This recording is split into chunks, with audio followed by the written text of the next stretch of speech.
जगन्नाथपुरी में लक्ष्मी जी भ्रमण कर रही थीं। जगन्नाथ भगवान की पत्नी लक्ष्मी, और पूरे पूरी क्षेत्र में भ्रमण करते करते उन्होंने देखा कि मैं किस पर कृपा करूं। तो सबसे पहले लक्ष्मी जी गई अर्चकों के पास, जो जगन्नाथ जी को उठाते, सुलाते, खिलाते, नहलाते, भोजन प्रसाद कराते। बोले ये अर्चक हैं, पहले अर्चकों को देखें, इनके यहां किसी परिवार में अगर हमको कृपा करनी हो तो लक्ष्मी जी सब अर्चकों के घर में गई। देखा महाराज सूर्य उदय हो गया, ये तो अभी सो ही रहे हैं, ना आचार विचार शुद्ध, ना खान पान की शुद्धि। लक्ष्मी जी ने देखा महाराज सबरे पुजारी, अर्चक, साधक लेट लेट तक सो रहे हैं, ना आचार विचार शुद्ध, ना खान पान की शुद्धि, ना वस्त्रादि धुले हुए, एक ही वस्त्र हैं, 5-5 दिन तक उन्हीं को पहनने हैं। लक्ष्मी जी बोली ये मेरे रहने लायक स्थान नहीं है, इसको यहां नहीं आऊंगी मैं। और तभी लक्ष्मी जी ने आगे जाकर के देखा कि वह परिवार जिनको झाड़ू लगाने की सेवा थी, नाली आदि साफ करने की सेवा थी, जिनको मंदिर में प्रवेश तक नहीं करने दिया जाता, उनके घर में गोबर का चौका, सब ब्रह्म मुहूर्त में उठ गए हैं, तुलसी जी को जल दे रहे हैं, घर में बिल्कुल शुद्ध भोजन बन रहा है, आचार विचार की शुद्धि, हाथ स्वच्छ हैं, पैर बच, जन्म से उनकी जाति कहीं ऊंची नहीं है, लेकिन बाकी सब कुछ उनका स्वस्थ था, बिल्कुल शुद्ध था। लक्ष्मी जी की कृपा चाहते हैं ना, पवित्र रहना प्रारंभ कर दो। लक्ष्मी जी को पवित्रता बहुत प्रिय है। आपने आज जो वस्त्र पहने, कल अगर आपने पहन लिए, लक्ष्मी जी तुरंत चली जाएंगी।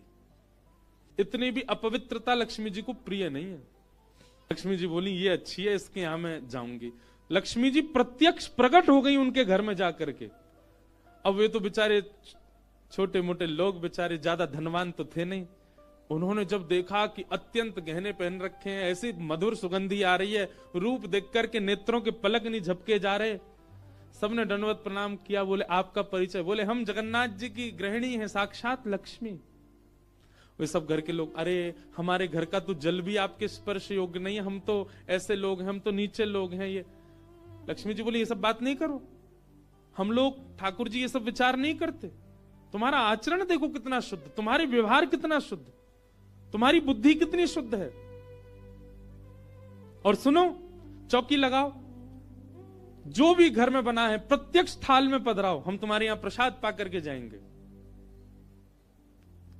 पूरा घर भाव विवल हो गया, सबके नेत्रों में आंसू, साक्षात लक्ष्मी जी आई हैं। सबने पवाया। लक्ष्मी जी प्रेम से प्रसाद पा रही थीं। तभी जगन्नाथ जी के बगल में ही विराजती हैं सुभद्रा जी, सुभद्रा जी के बगल में विराजते हैं श्री बलराम जी। बलराम जी भ्रमण कर रहे थे पुरी में। भ्रमण करते करते वो घर घरों में झांक के देख रहे थे क्या हो रहा है। जैसे ही उस घर में झांक के देखा तो श्री लक्ष्मी जी प्रसाद पा रहे हैं। बलराम जी बोले राम राम राम राम राम राम, ये झाड़ू पोंछा बर्तन करने वाले लोग, इनके यहां पर चले जाओ, इन पर कृपा करो, पर भैया इनके यहां तो भक्ष भक्ष भी बनता होगा, मांस भी बनता होगा, और ये लक्ष्मी जी यहां बैठ करके प्रसाद पा रही, हमारी घर की बेटी, हमारी घर की बहू, बिल्कुल आचार विचार की शुद्धि नहीं रखी। नाक फूल गई, बलराम जी की नाक फूल गई। महाराज आकर के कुछ बोले तो नहीं, मंदिर में आके बैठ गए। तो लक्ष्मी जी प्रसाद बनाती हैं। जैसे ही भोग रखा गया जगन्नाथ जी के आगे, बलभद्र सुभद्रा जी तुरंत हाथ पांव धो के बैठ गए। बलराम जी अपने सिंहासन से ही नहीं उठे, नाक फुला के बैठे। जगन्नाथ जी बोले भैया आ जाओ, भोग आएगा, हमें नहीं पाना, तुम लोग पाओ। क्यों, क्या हो गया? अब क्या बोले, अब तो सब आचार विचार सब खत्म हो चुका है। परमात्मा होते हुए भी हमारे यहां आचार विचार नहीं चल रहा है, तो फिर इंसान क्या आचार विचार का पालन करेगा? जगन्नाथ जी बोले भाई कोई बात पर बुरा मान गए जे, तो इनसे बात करें।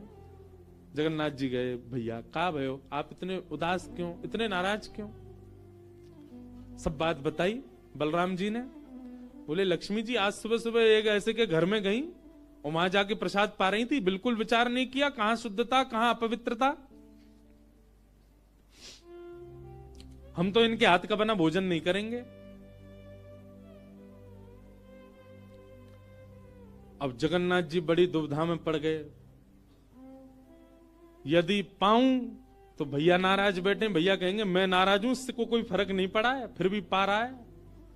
और नहीं पाऊं तो लक्ष्मी जी टेढ़ी टेढ़ी देख रही हैं कि मैंने बनाया, ये पा क्यों नहीं रहे। जगन्नाथ जी बोले लक्ष्मी जी को तो मना लिया जाएगा बाद में, पर ये नहीं माने ना, ये तो शेषनाग हैं, इनको ज्यादा ही क्रोध आ गया तो जोर से सिर हिला देंगे, प्रलय और हो जाएगा। जगन्नाथ जी ने लक्ष्मी जी से कहा देखो भैया नहीं पा रहे तो हम भी नहीं पाएंगे।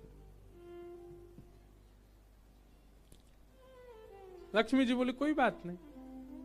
एक दिन नहीं पाया, दूसरे दिन फिर लक्ष्मी जी ने बनाया, फिर नहीं पाया, तीसरे दिन फिर लक्ष्मी जी ने प्रसाद पधराया, फिर नहीं पाया। तो लक्ष्मी जी बोली भाई कोई बात है तो हमसे बोलो सीधे, ये प्रसाद रोज छोड़ देना ये कैसा तरीका है आपका नाराज होने का। कहीं बलराम जी बोलते हुए सुन लिए लक्ष्मी जी ने कि भाई इनके हाथ का बना हम नहीं पाएंगे। लक्ष्मी जी ने जाकर के जगन्नाथ जी से कहा देखो संपूर्ण जगन्नाथपुरी में प्रसाद बनाने की सेवा हमारी, और आपके भैया कह रहे हैं कि हमारे हाथ का बना पाएंगे नहीं। जब हमारी सेवा लेनी नहीं तो फिर हम यहां क्यों रहें, इसलिए आप हमको आज्ञा दें। अब हम जहां हमारा सुख है हम वहां चले जाते हैं, हम चले जाते हैं श्री क्षेत्र से। जगन्नाथ प्रभु कुछ, अच्छा जगन्नाथ जी को भी लीला करनी है इसलिए वो कुछ नहीं बोले। अब कुछ नहीं बोले तो लक्ष्मी जी समझ गई, बोले मौन मतलब हां ही होता है। लक्ष्मी जी बोले ठीक है आप लोग शयन करो, रात्रि का समय, बलभद्र सुभद्रा जगन्नाथ जी के कपाट बंद हो गए। लक्ष्मी जी बोली अब हम जा रही हैं, और मंदिर से श्री लक्ष्मी जी चली गई। प्रातः काल ब्रह्म मुहूर्त का समय हुआ। महाराज जगन्नाथ जी बलराम जी जैसे ही उठे तो क्या पाया, नीचे फर्श पे पड़े थे। कहां सोने के सिंहासन पर सोते थे, सोने के बिस्तर पर सोते थे, बढ़िया लत्ता पहन के रहते थे, गले में स्वर्ण की मालाएं, हाथ में स्वर्ण के कड़ूला, पाम में स्वर्ण के कड़ूला आदि सब पहन के सोते थे। लेकिन लक्ष्मी चली गई तो सब चला गया। सवेरे उठे तो फर्श पे पड़े थे। बलराम जी बोले लाला जी कहा है वो, हमारे सिंहासन वगैरह कहां चले गए। ठाकुर जी बोले लक्ष्मी जी चली गई ना, लक्ष्मी तो मतलब सब होता है। बलराम जी ने अपनी तिजोरी जाकर के खोली, सबरे वस्त्र चले गए, आभूषण चले गए, सब आयुध चले गए, फटे पुराने मैले कुचैले बिना धुले महीनों के सालों के वस्त्र पड़े थे। और यही होता है, लक्ष्मी जाती है तो यही रह जाता है। लेकिन बलराम जी भी अपनी पूरी उसमें थे, बोले कि हम भी कुछ नहीं कहेंगे, ठीक है जैसे हैं वैसे रह लेंगे, कोई लक्ष्मी जी के जाने से हम पे फर्क थोड़ी पड़ रहा है। चल लाला भोजन को समय है गयो, प्रसाद पामे। ठाकुर जी बोले कैसे प्रसाद पाएंगे, प्रसाद तो लक्ष्मी बनाती है, लक्ष्मी चली गई, खुद ही बनाना पड़ेगा। बोले हाँ हाँ तो हम पे कोई बनावी कमी, हम दोनों मिलके बनाएंगे। कृष्ण बलराम दोनों गए रसोई घर में, जाकर के देखा तो महाराज वहां से अन्न दाल चावल सब चले गए, क्यों सब लक्ष्मी से ही आते हैं। कहां तक कहें चूल्हा जलाने की लकड़ी भी नहीं बची, वो भी लक्ष्मी से ही आती है। लक्ष्मी गई और सारी श्री लेकर के चली गई अपने साथ। अब तो दर्शनार्थी आने बंद हो गए, क्यों मंदिर की श्री भी चली गई। जगन्नाथ जी और बलराम जी चुपचाप बैठे हैं अपने सिंहासन पर, भूखे प्यासे बेचारे आंख बाहर निकल आई। बलराम जी बोले लाला, बोले हाँ 2 दिन है गए लाला, भोजन ना कियो, और 2 दिन पहले गुस्सा में ना कियो, 4 दिन है गए, और कछु है भी ना कहा करें। देखो इस बात को कोई ऐसे मत ले लेना, लोग सोचने वाले भी लेते हैं, बताओ महाराज जी कुछ भी बोल रहे हैं, वो साक्षात ब्रह्म है। लक्ष्मी जाने से उन पर कोई प्रभाव पड़ेगा? लक्ष्मी जाने से कोई प्रभाव नहीं पड़ता ठाकुर जी पर ठाकुर जी बलराम जी को बताना चाह रहे हैं कि भाई किसी को हेय दृष्टि से मत देखो, उसी के लिए पूरी लीला हो रही है। ठाकुर जी बोले दाऊ दादा एक काम है सके, बोले कहा, बोले समुद्र के किनारे स्वर्ग आश्रम है जहां पर लोगों की अंत्येष्टि होती है। बोले हाँ, मैंने एक बार देखा था वहां पे लोग कटोरा लिए बैठे रहते हैं और उनको कुछ ना कुछ मिल ही जाता है, आपकी आज्ञा हो तो वहीं चलें, कछु तो मिल जाएगा। लाला पूरी दुनिया कहा कहेगी बताओ कृष्ण बलराम कहा कर रहे हैं ये। बोले ऐसे थोड़ी जाएंगे, रूप बदल के चलेंगे, कछु तो मिलेगा, पेट तो नहीं भरेगा हमारा। लक्ष्मी जी तो आएंगी नहीं, नाराज होके चली गई। बलराम जी बोले हाँ हाँ जान दे, ये बहू के बड़े नखरे हैं, चली गई तो कहा हम का भूखे रहेंगे, चल लाला मेहनत करके उद्यम करके भिक्षा मांग के पालेंगे। और श्री कृष्ण बलराम दोनों छोटे से बालक का रूप धारण करके गए और स्वर्ग आश्रम के बाहर कटोरा लेके बैठ गए, कोई कुछ तो दे जाएगा। ठाकुर जी और बलराम जी अपनी झोली फैला के जय जगन्नाथ मैया तेरा भला हो, कुछ दो। और कोई कुछ नहीं थे। एक ने तो डांट दिया, बोले हे छोटे बालकों क्या करते हो, विद्यालय जाया करो, पढ़ाई लिखाई किया करो, क्या बचपन में आके बैठ गए हो यहाँ पे। बलराम जी बोले लाला ही तो बहुत डांट रही है। ठाकुर जी मनी मन कहें और कर लो अपमान लक्ष्मी जी का। इतने में ही एक महात्मा आए, उन पर धन तो था नहीं, उनके पास में बस मूड़ी थी, महात्मा जी के पास भेल थी, भेल। ठाकुर जी ऐसे झोली फैला के बैठे, बलराम जी भी। तो महात्मा जी ने क्या किया, ऐसे करके लो बच्चों, लो पालो, पेट भर लो। बलराम जी बोले लाला एक समय को भोजन तो मिल ही गया। ठाकुर जी बलराम जी दोनों खुश हुए। लक्ष्मी जी ने दूर से देखा, ए पवन देव जोर से बहना प्रारंभ करो। ऐसी जोर की हवा चली महाराज, सबरी मूड़ी उड़ गई। बलराम जी और ठाकुर जी पीछे पीछे भागे, मूड़ी सबरी उड़ गई।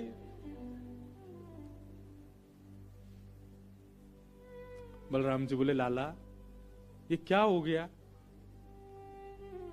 बोले भैया हम संकोच में कुछ कहते नहीं, आप बड़े भैया, पर हम एक बात कहें, ये लक्ष्मी के बिना सब हाल हो रहा है हमारा। ठीक है बहू है, आपने समझा देते, आप भी बिल्कुल नाक फुला के बैठ गए, गुस्सा है के बैठ गए, चली गई बेचारी।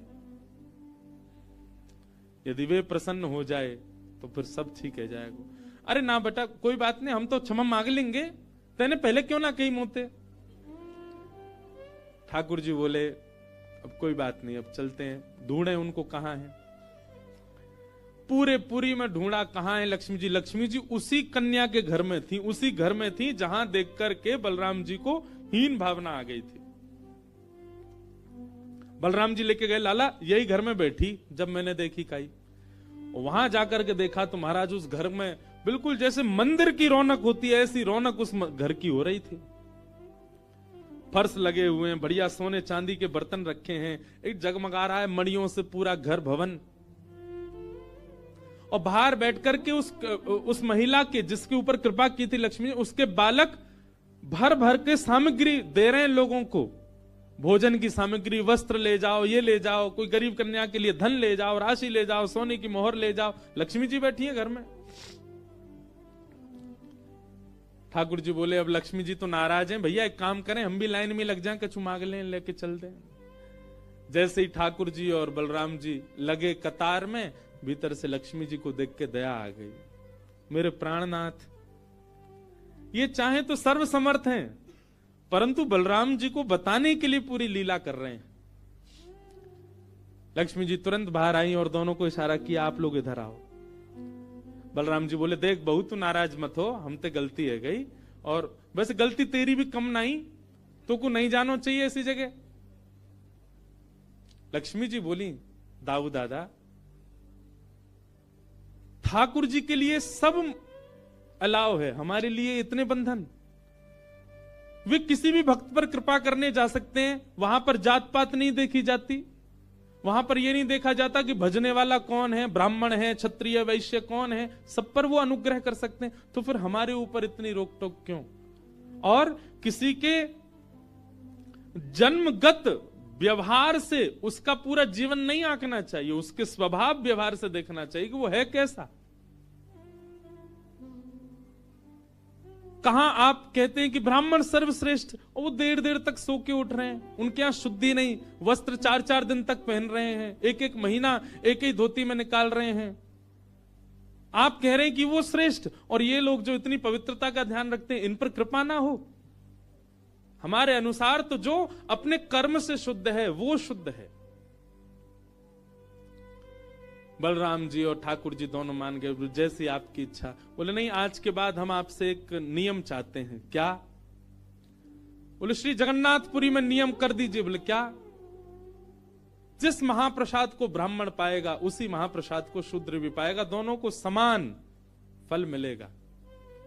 और यहां महाप्रसाद का ऐसा नियम रखा जाए कि अगर एक ही पत्तल में दोनों बैठ करके पालें तो दोनों को समान पुण्य प्राप्त होगा। महाप्रसाद पाते ही, अन्य तीर्थों में तो बहुत साधन करने पड़ेंगे, पर पुरी में आकर के कोई एक तिनका भी यदि महाप्रसाद का पाले तो उसको सर्व साधनों का फल प्राप्त हो जाए। और किसी भी प्रकार से यह ना देखा जाए कि कौन किस वर्ण का है, वो स्वभाव से शुद्ध होना चाहिए। हम सबको हृदय लगावे। अगर ये सब आपको मंजूर हो तो मैं राजी हूं। राजी हुए और तब से श्री जगन्नाथपुरी में ये सब नियम नष्ट कर दिए गए। महाप्रभु जी सबके लिए सुलभ हो गए। एक ही गुरु के दो शिष्य हैं, सुदामा और कृष्ण, संदीपनी उपाध्याय इनके गुरु जी। लेकिन एक शिष्य सोने की नगरी का राजा है, पूरे विश्व का अधिपति भगवान है, और एक शिष्य एक फूटी सी झोपड़ी में रहता है। एक बार संदीपनी विद्यालय में जब कृष्ण सुदामा पढ़ते थे तब भृगु ऋषि पधारे, सबसे क्रोधी ऋषि, और आकर के गुरु मां से भिक्षा मांगी। माते भिक्षाम देही, माता भिक्षा प्रदान करो। मां ने मन में विचार किया कि अभी सामग्रियां तो इतनी नहीं कि मैं भिक्षा दे सकूं। मना कर दिया, बोले भगवान आप कल आ जाना, आज तो भिक्षा के लिए सामग्री नहीं है, शाम को जब आ जाएगी तो कल आपको प्रदान कर दूंगा। अब भृगु ऋषि तो क्रोधी, उनको तो जब मांगे तब चाहिए। नेत्र बंद करके उन्होंने ध्यान लगा करके देखा, क्या इतनी बड़े गुरुकुल की रसोई में कुछ भी नहीं है। तभी उन्होंने पाया कि वन जाने वाले बालकों के लिए पोटली में मैया ने चने रख रखे हैं कि जो बालक वन में जाएंगे, पुष्प तोड़ के लाएंगे, लकड़ी तोड़ के लाएंगे, वो चने खा लेंगे वन में जाएंगे तो। उनके लिए चने रखे थे। भृगु ऋषि बोले बालकों की ज्यादा चिंता है, एक ऋषि द्वार पर आया उसकी चिंता नहीं है। थोड़ी दूर जाकर के अपने कमंडल के जल से श्रापित कर दिया, जो भी उन चनों को खाएगा वो लक्ष्मीहीन हो जाएगा, उसके जीवन से लक्ष्मी चली जाएगी, वो निर्धन हो जाएगा। जिस समय भृगु ऋषि श्राप दे रहे थे, सुदामा जी वहीं एक वृक्ष के पीछे बैठ करके कुछ पुष्प तोड़ रहे थे। जैसे ही श्राप दिया, सुदामा जी पहले तो चाहते थे कि मैं जाकर के ये संकेत कर दूं कि भाई उन चनों को मत खाना, उनको शाप लगा है। लेकिन तभी गुरुकुल जाते समय देखा कि सामने से अपने दोनों कमर पर पोटलियां बांध करके कृष्ण चले आ रहे हैं। सुदामा जी बोले लाला कहां जा रहे हो? बोले आज तोकू और मोकू वन में जावे की सेवा मिली है, मोए और तोए वन से पुष्प और तुलसी तोड़ के लानी है, लकड़ी तोड़ के लानी है। चल देख, गुरु मैया ने वन में खावे के काजे चना भी दिए, दोनों प्रेम से पाएंगे और प्रेम से वहां से बढ़िया सब कछु लेके आएंगे। आज बालकन में हमारो नंबर आया हो वन में जावे को। सुदामा जी की नजर पोटलियों पर पड़ी, बोले कन्हैया कहीं खा नहीं ले, फेंक देंगे तो कहीं अंकुरित होके वृक्ष बन गए, कोई भी खाएगा तो लक्ष्मीहीन हो जाएगा, मेरो कन्हैया खा लेगो तो लक्ष्मीहीन है जाएगो।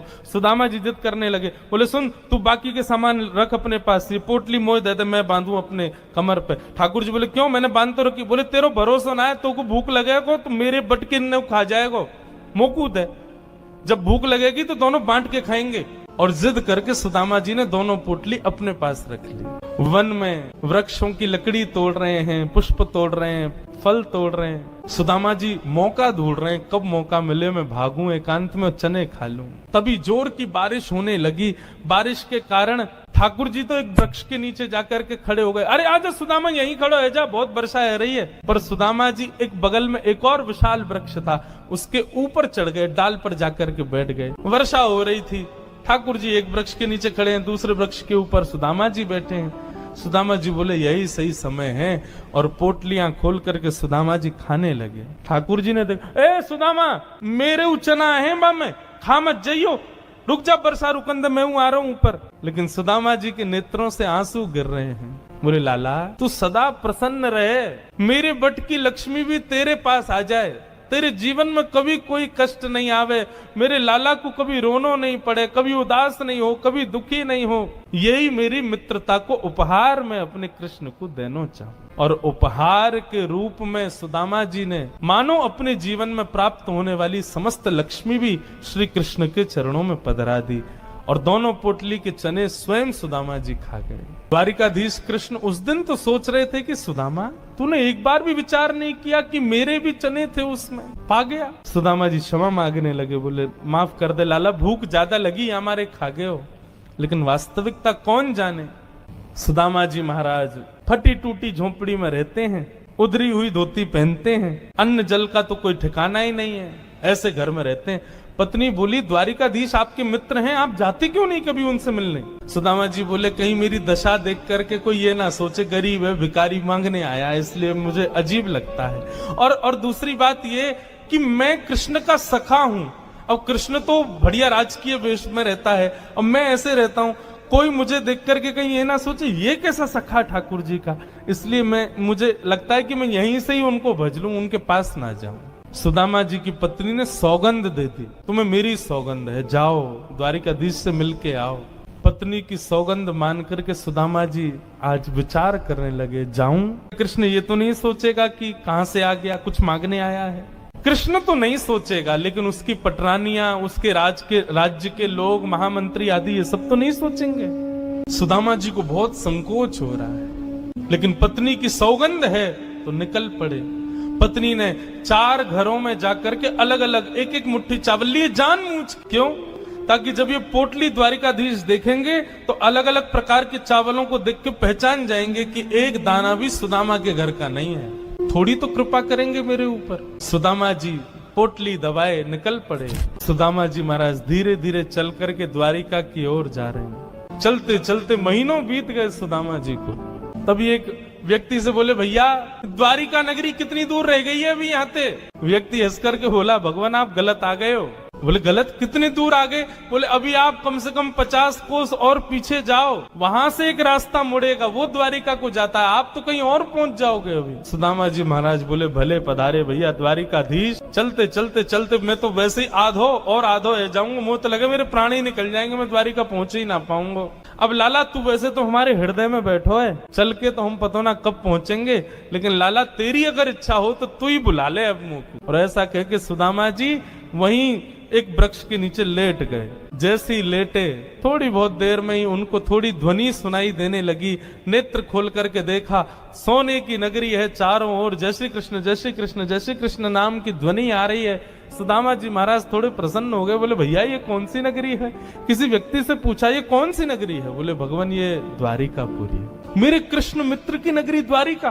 बोले हाँ ये द्वारिकाधीश की नगरी द्वारिका। सुदामा जी तो नाचने लगे, जय हो वारे कन्हैया तेरी कृपा। भैया ये द्वारिकाधीश कहाँ बैठे होंगे? बोले सामने जो महल दिख रहा है इसी के राजा हैं द्वारिका, आप चले जाओ। सुदामा जी गए द्वारपालों से जाकर के बोले भगवान मेरी फटी हुई धोती और मेरे पतले दुबले तन को देख करके आप ये मत सोचना मैं गरीब हूँ कुछ मांगने आया हूँ, पहले ही स्पष्ट कर दिया मैं कृष्ण का सखा हूँ। हम दोनों एक साथ एक ही गुरुकुल में पढ़े हैं, नाम मेरा सुदामा है। आज अपने सखा से मिलने आया हूँ, आप कृपा करके उनको जाकर के ये बता दीजिए। और सुनिए, यदि वो बहुत व्यस्त हो तो उनको परेशान मत करो, आपके इतने बड़े महल में कोई खिड़की हो वहां से मुझको उनका दर्शन करा दो, मैं तो केवल उनको देखने आया हूं। द्वारपालों ने बंधुओं ससम्मान सुदामा जी को बिठाया। कहा महाराज द्वारिकाधीश प्रसाद पा रहे, हम फिर भी निवेदन कर देते हैं। भीतर जाके द्वारपालों ने जैसे ही बताया द्वार पर आपके सखा आए हैं, बचपन के मित्र हैं, नाम उन्होंने सुदामा बताया है। सुदामा नाम सुनते ही भगवान खा रहे थे, खाते खाते रुक गए। बोले क्या नाम बताया? बोले सुदामा। मेरे बचपन के सखा सुदामा आए हैं बाहर? बोले हाँ नाथ सुदामा जी आए। आप प्रसाद पा लीजिए, हमने उनको कह दिया है आप जब निवृत्त हो जाएंगे तब दर्शन कराएं। भगवान बोले प्रसाद ये आवश्यक है, मेरे मित्र आए सखाएं बाहर खड़े, तुम उनको बाहर ही छोड़ के आ गए। भगवान आज पहली बार बीच प्रसाद से उठ गए, दौड़े। महामंत्री सेनापति पत्नियां सब दौड़ रही हैं, ऐसा कौन आ गया जिसके लिए भोजन छोड़ के भागे? द्वार पर दीनहीन सी अवस्था है, सुदामा जी खड़े। भगवान ने जाकर के हृदय से लगा ली। बार बार उनके मुख को देखते हैं, फिर हृदय से लगाते हैं, फिर देखते हैं, फिर हृदय से लगाते हैं। अपने गले में गलवैयां डाल करके लेकर के चल रहे हैं, फिर चलते चलते पता नहीं क्या होता है ठाकुर जी फिर रोकते हैं, फिर हृदय से लगा लेते हैं, फिर चलते हैं, फिर हृदय। बार बार हृदय से लगा रहे हैं और रोने लग रहे हैं ठाकुर जी। रुक्मणी आदि पटरानियों ने ऐसा दृश्य पहले द्वारिका में कभी नहीं देखा। सुदामा जी को ले जाकर के द्वारिका के सिंहासन पर बिठाया। भगवान ने अपने नेत्र के अश्रुओं से सुदामा जी के चरणों को धोया और संपूर्ण जल द्वारिका के चारों दिशाओं में छिड़क दिया। बोले हमारी द्वारिका पवित्र हो जाएगी। सुदामा जी के चरणों का चरणामृत। सुदामा जी कह रहे हैं लाला मैं इन सबके योग्य ना हूं, ये सब कहा कर रहा हो भैया। ठाकुर जी बोले आप किसके योग्य हो और कौन किसके योग्य, मुझसे बढ़िया कोई नहीं जानता, चुपचाप बैठे रहो, जो कर रहे हैं करने दो। जो लक्ष्मी सदा के लिए विहीन हो गई थी उसे वही लक्ष्मी आज सुदामा जी के चरण पहुंच रही है। भगवान की सुदामा जी की थोड़ी मैत्री चर्चा हुई। सुदामा जी से भगवान ने पूछा सुदामा जी ब्याह हो गया आपके? बोले हाँ लाला है क्यों ब्याह। बोले ब्याह कर लिया, हमको नहीं बुलाया। बोले लाला कर्जा लेके ब्याह कियो और वह ब्याह में भी सबन को भोजन करावे के चक्कर में मैं और तेरी भाभी तो भूखे ही रहे। 4 दिन बाद पड़ोसी ने आके भोजन दियो तब जाके तो पेट भरो। अब वहां में तो को बुलाते तो लाला तो पवानो तो बहुत दूर की बात, अब तू आतो तो तेरे संग घोड़ा आते, सैनिक आते, इनको ही नहीं पवा पाते। ऐसे ब्याह में फिर हम कैसे बुलाते लाला, हमारे निमंत्रण ना दियो। मेरी छोड़ लाला, तू बता तेने ब्याह कर लियो? भगवान बोले हमारे ब्याह की मत पूछो, जैसे आपका ब्याह बताने लायक नहीं ऐसे हमारे ब्याह भी बताने लायक नहीं। बोले नहीं नहीं लाला बता ब्याह। ठाकुर जी सब ग्वालन से पूछ रहे भैया जाऊं कि नहीं जाऊं होरी खेलवे। सब ग्वाला बोले लाला जानो तो चाहिए। ठाकुर जी बोले मुंह को बुला के कौन गयो? तो कोई बोलो कि विशाखा बुला के गई। बोले अरे वाह गोबर चोटी के बुलावे पे नहीं जाऊंगा मैं। मधुमंगल बोलो बोले विशाखा बुला के गई है। ठाकुर जी बोले वाह गोबर चोटी के बुलावे पे नहीं जाऊंगा। ललता बुलाई के गई है। बोले बहू ऐसी है, बहू के बुलावे पे ना जाऊंगा। सबरी गोपीन के नाम बोल दिए, इतने में श्री रामा आयो। बोले मैं बताऊं कौन बुलाए के गया है? बोले कौन? करके इशारों बुलाए गई रे, करके इशारों बुलाए गई रे, करके इशारों बुलाए गई रे, करके इशारों बुलाए गई रे। बरसाने की छोरी राधा गोरी तो, बरसाने की छोरी राधा गोरी। भैया अभी हमारे लाला के हम सब ग्वाला हैं, क्या लाला को बताओ कि किशोरी जी इशारों करके गई हमको लेके चले बरसाने? बताओ। हो करके इशारों बुलाए गई, इशारों बुलाए गई। कौन? बरसाने की। सब्सक्राइब। बरसाने की छोरी राधा गोरी ओ, बरसाने की छोरी राधा गोरी। बोलो वृषभानु दुलारी की, प्यारे और बताना और कहा कह रहे हो, और बताना और कहा कह के गए हो मेरे बारे में। फिर घूम फिर के आएंगे फिर कुछ अच्छा और भी कछु कही का माने मेरे बारे में। अब ठाकुर जी घूम घूम के श्री दामा से पूछ रहे अच्छा इशारों करके गई? बोले हाँ। और भी कछु किया का, और भी कछु कह रही का? बोले हाँ। कहा करी ने बताना। श्री दामा कह रहे जो कान्हा मेरो गाम न जाने, जो कान्हा मेरो गाम न जाने, जो कान्हा मेरो गाम न जाने, जो कान्हा मेरो गाम न जाने, जो कान्हा मेरो गाम न जाने, जो कान्हा मेरो गाम न जाने, जो कान्हा मेरो गाम न जाने, जो कान्हा मेरो गाम न जाने। लाला कह के गई अगर लाला को मेरो काम ना है पता हो तो बताए दियो। ठाकुर जी बोले अच्छा हाँ बता के गई। पूछो बरसानो बताए गई रे, पूछो बरसानो बताए गई रे, पूछो बरसानो बताए गई रे, पूछो बरसानो बरसानो बताए गई रे, पूछो बरसानो बताए गई रे, पूछो बरसानो बताए गई रे, पूछो बरसानो बताए। बरसाने की छोरी राधा गोरी गोरी, बरसाने की छोरी राधा गोरी गोरी, बरसाने की छोरी राधा गोरी गोरी, बरसाने की छोरी राधा गोरी। लाला कह रहे हैं सब सखियन में श्यामा जो प्यारी, सखियन में श्यामा जो प्यारी, सब सखियन में श्यामा जो प्यारी, सब सखियन में श्यामा जो प्यारी, ओ सब सखियन में श्यामा जो प्यारी, सखियन में श्यामा जो प्यारी, सब सखियन में राधे जो प्यारी, सखियन में राधे जो प्यारी। मोहन के मन को लुभाए गई रे, मोहन के मन को लुभाए गई, के मन को लुभाए गई रे, कुंवर के मन को लुभाए गई रे, बरसाने की छोरी राधा गोरी गोरी, बरसाने की छोरी राधा गोरी, हाँ बरसाने की छोरी राधा गोरी गोरी, बरसाने की छोरी राधा गोरी, ओ करके इशारों बुलाए गई रे, करके इशारों बुलाए गई रे, करके इशारों बुलाए गई रे, करके इशारों बुलाए, कौन बरसाने की छोरी राधा गोरी गोरी, बोल वृषभानु दुलारी की जय। अब ठाकुर जी महाराज तैयार है गए, बोले चलो श्री जी बुला के गई हैं तो हम जाएंगे। अब लाल जी जा रहे हैं होरी खेलवे बरसाने, और नंदगाम के सब लाला तो कह रहे हैं हाथ जोड़ जोड़ के, बोले लाला बरसाने जा तो रहो लेकिन हमारी नाक कटवा के मत आ जाइए। अब ये हमारे ब्रज को रसिया है, ब्रज में रसिया गावे के कुछ नियम हो, मैंने ध्यान से सुनियो। जब हम कहेंगे हो वारे रसिया तब आपको कहना हारे वारे रसिया, और फिर आगे बताते रहेंगे ना, प्रेम से गाओ। बोलो गिरधर लाल प्यारे की जय। सब ब्रजवासी कह रहे हैं, बोले लाला बरसाने जा रहा हो, हमारी लाज रख के आइयो। कोई ठाकुर जी को मुकुट बांध रहा हो, कोई ठाकुर जी को फेंटा बांध रहा हो, कोई गुलालन के बढ़िया सुंदर ठाकुर जी को फेंटान में भर भर के दे रहा है, कोई पिचकारी ला करके दे रहा हो, बोले लाला लाज रख के आइयो हमारी। और सब ब्रजवासी गा रहे हैं, ब्रज की तो है लाज मुकुट वारे, ब्रज की तो है, ब्रज की तो है लाज मुकुट वारे, ब्रज की तो है, ओ ब्रज की तो है लाज मुकुट वारे, ब्रज की तो है, ब्रज की तो है लाज मुकुट वारे, ब्रज की तो है, अरे हारे ब्रज की तो है, ब्रज की तो है, सबको कहनो है हम्बे ब्रज की तो है, का कहनो है हम्बे, हम्बे ये ब्रज का शब्द है हम्बे, अरे हारे ब्रज की तो है, ब्रज की तो है, अरे हारे ब्रज की तो है, ब्रज की तो है, अरे लाज मुकुट वारे ब्रज की तो है, ब्रज की तो है, लाज मुकुट वारे ब्रज की तो है, ब्रज की तो है, लाज मुकुट वारे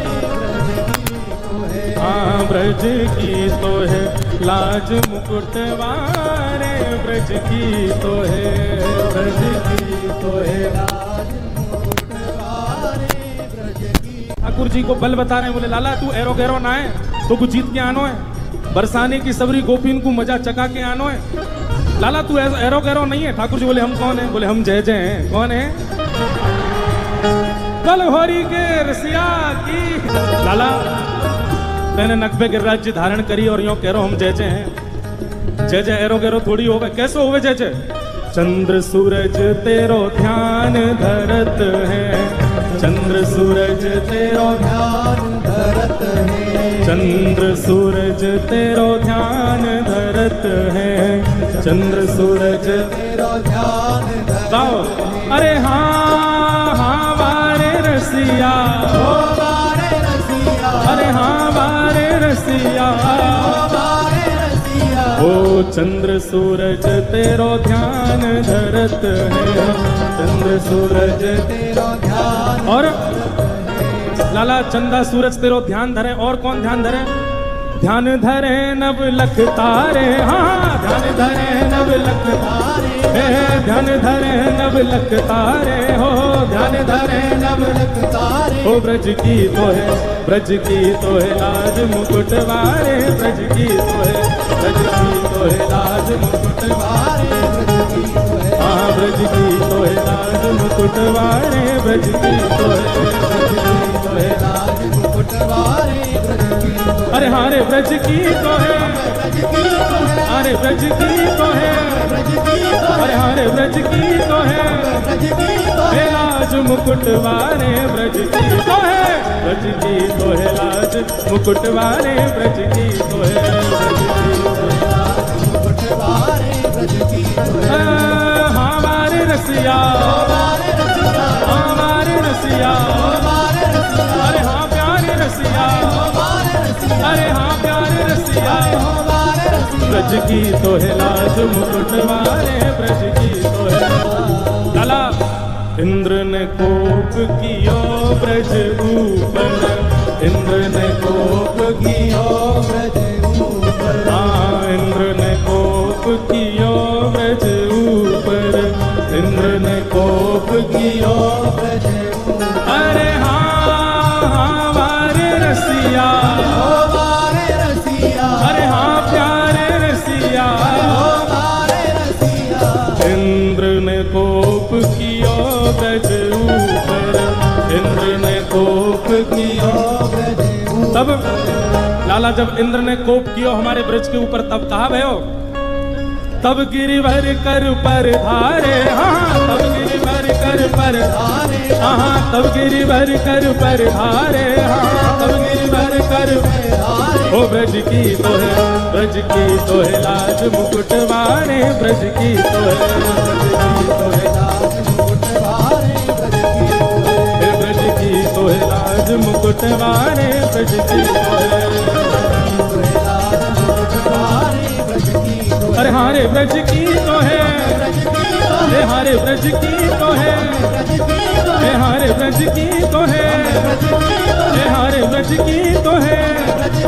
हे लाज मुकुट वारे ब्रज की तो है, ब्रज की तो है लाज मुकुट वारे, ब्रज की तो है, ब्रज की तो है लाज मुकुट वारे, ब्रज की तो है, हाँ ब्रज की तो है लाज मुकुट वारे, ब्रज की तो है। ओ मृग नैनी को, मृग नैनी को, मृग नैनी को यार नवल रसिया, मृग नैनी को, अरे हारे मृग नैनी को, अरे मृग नैनी को, अरे हारे मृग नैनी को, ओ यार नवल रसिया मृग नैनी को, मृग नैनी को यार नवल रसिया मृग नैनी को, हाँ मृग नैनी को यार नवल रसिया मृग नैनी को।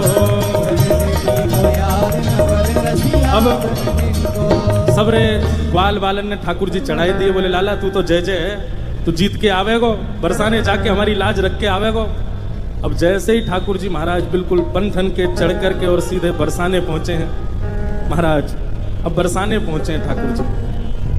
भाग खेलन बरसाने आए हैं, भाग खेलन बरसाने, भाग खेलन बरसाने आए हैं, नटवर नंद किशोर, भाग खेलन बरसाने आए हैं, नटवर नंद किशोर। अरे हाँ नटवर नंद किशोर आयो छलिया माखन चोर, हाँ नटवर नंद किशोर आयो छलिया माखन चोर। अरे हाँ नटवर नंद किशोर आयो छलिया माखन चोर, हाँ नटवर नंद किशोर आयो छलिया माखन चोर। भाग खेलन बरसाने आए हैं, नटवर नंद किशोर, भाग खेलन बरसाने आए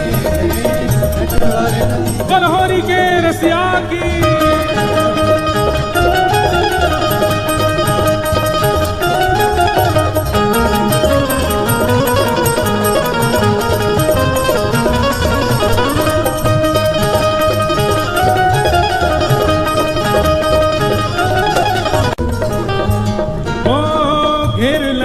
सब गली रंगीली, घेर लई सब गली रंगीली, हाँ घेर लई सब गली रंगीली, घेर लई सब गली रंगीली, हाँ छाए रही छवि छटा छबीली, छाए रही सब छटा छबीली, छाए रही सब छटा छबीली, छाए रही सब छटा छबीली। ओ ठप ढोल ठप ढोल ठप ढोल मृदंग बजाए हैं, नटवर नंद किशोर, ठप ढोल मृदंग बजाए हैं, नटवर नंद किशोर।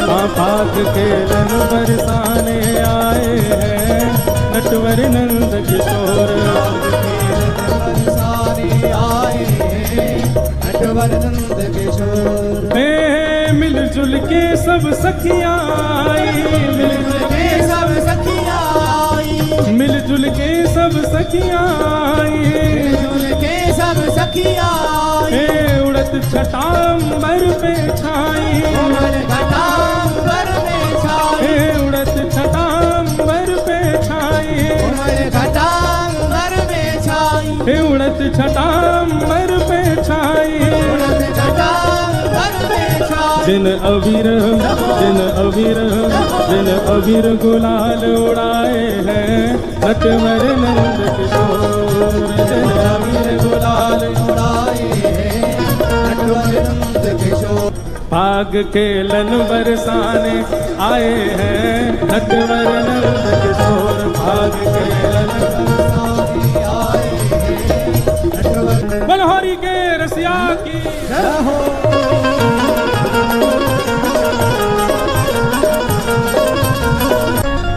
एक गोपी वो ठाकुर जी से बड़ी बच रही कि भैया मुंह पे कहीं रंग नहीं डाल रहे ठाकुर। सबसे पूछे कि कहीं श्याम सुंदर तो नहीं आ रहे हैं सामने से। सबसे पूछ पूछ करके गलीन में जा रही है, कोई के घर पे जा रही है, कहीं मुंह पे श्याम सुंदर रंग नहीं डाल दें। गोपी बार बार बच रही है कि कहीं ठाकुर जी मुंह पे आ नहीं जाए, मुंह पे रंग डाल नहीं दें।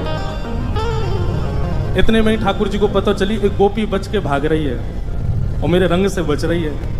तो ठाकुर जी फेंट में हाथन में गुलाल भर के और सीधे वही गोपी के पीछे जान लगे। अब वो गोपी आगे आगे चल रही है, पीछे पीछे ठाकुर जी चल रहे हैं। ना पता कि पीछे ठाकुर जी आ रहे हैं मेरे। तो सबन से कह रही है श्याम सुंदर तो नहीं आगे करी। मैं बोला नहीं, सामने नहीं है।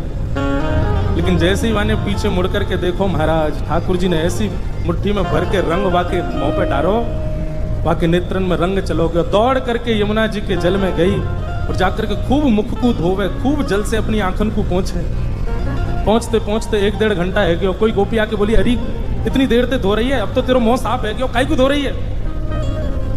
तो वो गोपी कह रही है, बोले अरे सखी एरी मेरी वीर जैसे तैसे इन अखियन सो, अबीर तो निकर गयो पर अहीर निकरो नहीं। अबीर तो निकर गयो, गुलाल तो निकर गयो, लेकिन ये अहीर को छोरा बैठ गयो नेत्रन में, याकू कैसे निकारूं मैं? वो काली कमली ने,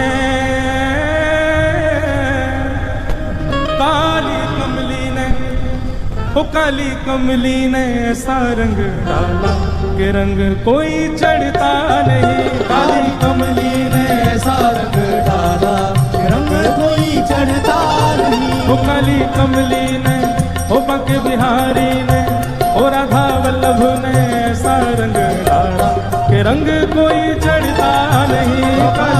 एक दिन लाला जिद करने लगे, रात में सोते नहीं है हमारे लाल जी।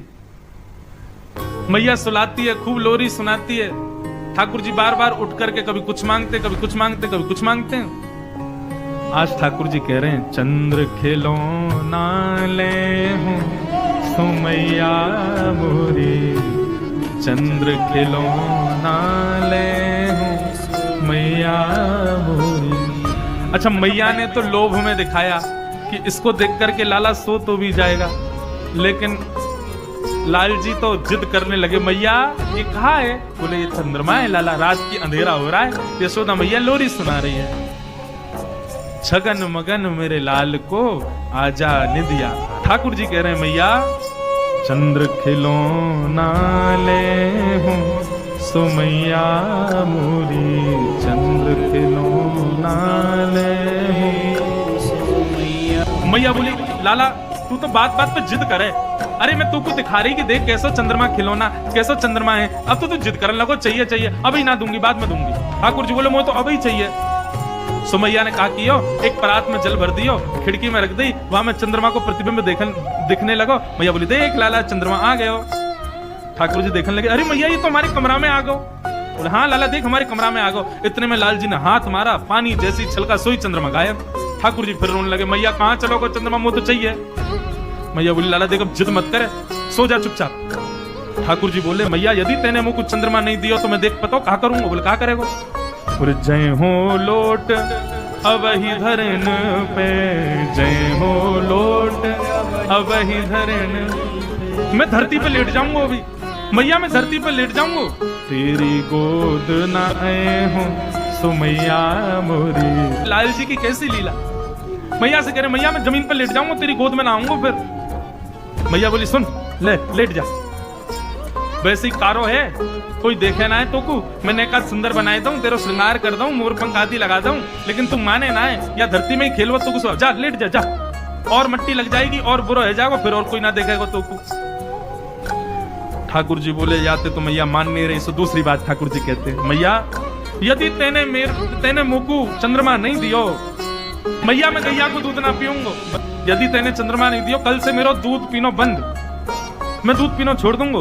और बेनी सिर ना गुथे हूँ सो मैया मोरी, ये जो तू मेरे बालन को ऐसे कंघी कर करके छोटी सी चुटिया बना देना मैया, तो ते अपने बाल नहीं कटवाऊंगा मैं। मैया बोली ना पीवेगा दूध तो मत पीवे, पत्र दुबर हो जाएगा, वहां गड्ढा में चली जाएंगी, कोई भ्या ना करेगा तो ते। और रही बात तुम कंघी नहीं करवाओ मत करवावे, जुआ पड़ जाएंगी, पकड़ के तो ले जाएंगी जमुना जी में फेंक देंगी। ठाकुर जी बोले मैया जुआ पड़ जाएंगी, बोले हम कंघी ना करवावेगा तो ऐसे ही होगा। ठाकुर जी बोले या बात तो नहीं मान नहीं मैया कहा करूं, सब ठाकुर जी कह रहे हैं अच्छा ठीक है, नहीं देगी चंद्रमा, मैया बोली ना दे रही, ठीक है तो फिर कल मैं गोकुल में घोषणा करूंगा।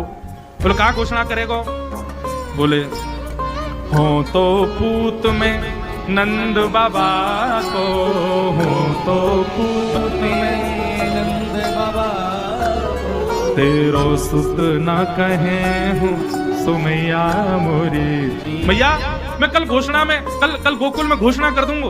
बोले कहा घोषणा करेगा, बोले सबंत जाके कह दूंगा भैया आज के बाद मुझको यशोदा को लाला मत कहियो। क्यों, मैं यशोदा को लाला ना हूं, मैं तो केवल नंद बाबा को लाला हूं, वही मेरे बाबा है, वही मेरी मैया है, तू मेरी मैया ना है आज से।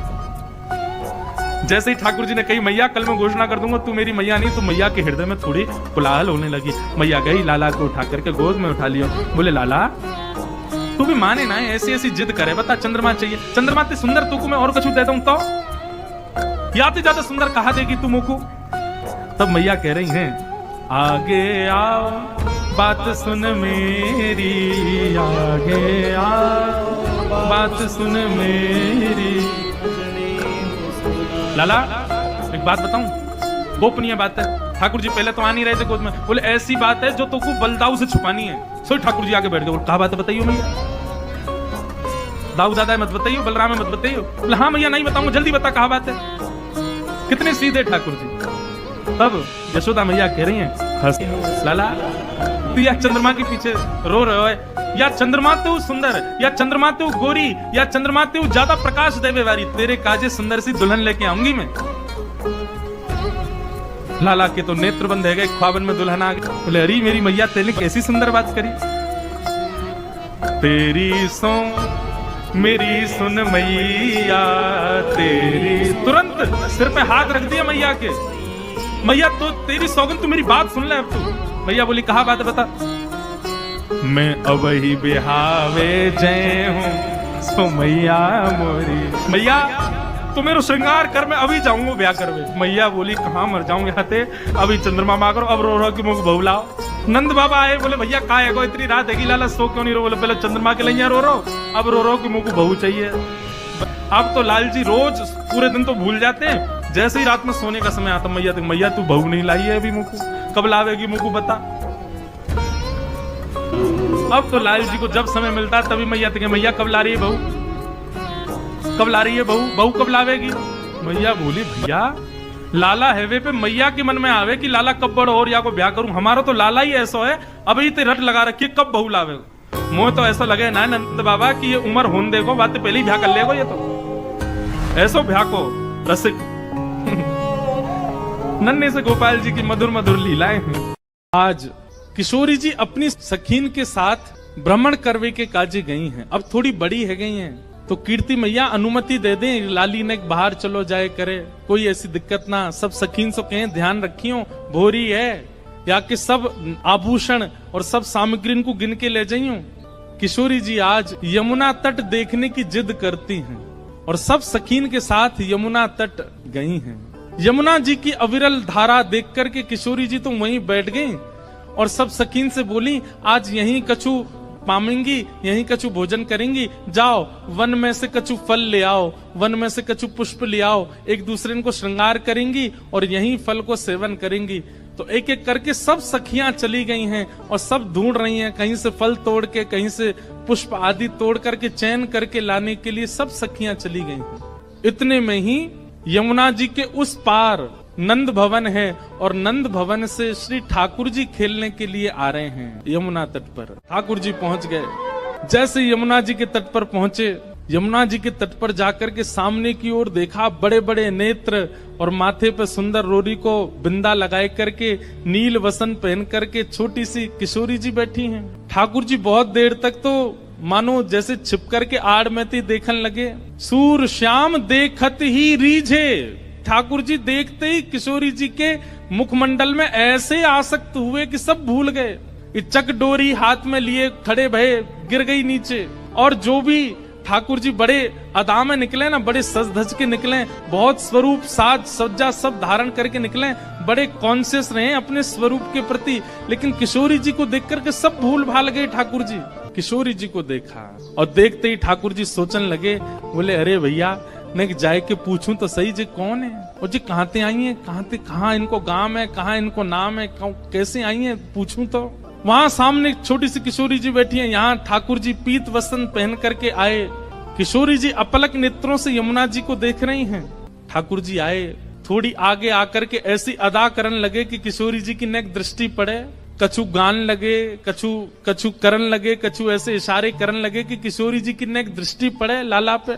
इतने में ठाकुर जी के स्वर सुनकर के किशोरी जी ने नेत्र उठाए करके देखो, और जैसे ही किशोरी जी की दृष्टि पड़ी ठाकुर जी पर, ठाकुर जी पूछ रहे हैं, अरे गोरी तुम कौन हो, आप कहाँ रहती हो, आपके पिताजी कौन है, और मैंने पहले तो आपको कभी देखो नहीं यहाँ पे, इतने बरस मो यहाँ रहते भय गए। तो किशोरी जी बोली, हाँ देखे हुए में लग रहे हो कि 50 साल के तो होंगे तुम।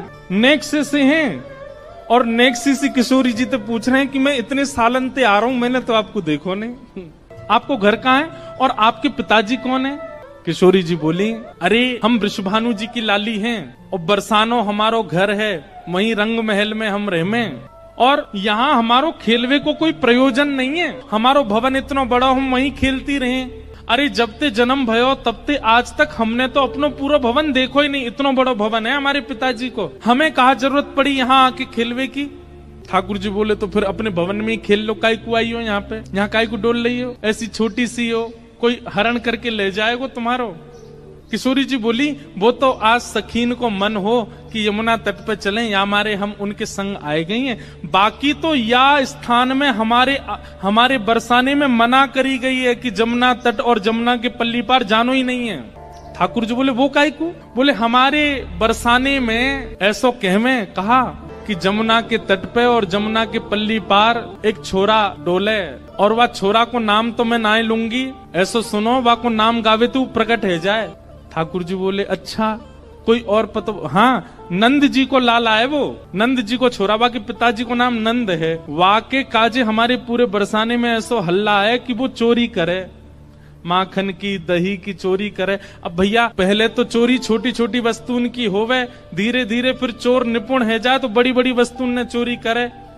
अब हमें तो ऐसा लगे नंद जी को छोरा दही और माखन की चोरी करे, कहीं हम यहाँ आ गए, हम तो बड़े घर की बेटी हैं, हमारे गले में ऐसे सुंदर सुंदर नवलखा के हार हैं, हमारे कानन में ऐसे महंगे महंगे कुंडल हैं, हमारे ऐसे ऐसे कड़ूला हैं, कहीं वाह को मन आ गया और सब हरण करके ले गए तो या हमारे, हम तो यहाँ आमे ही ना है वाह के डर के मारे।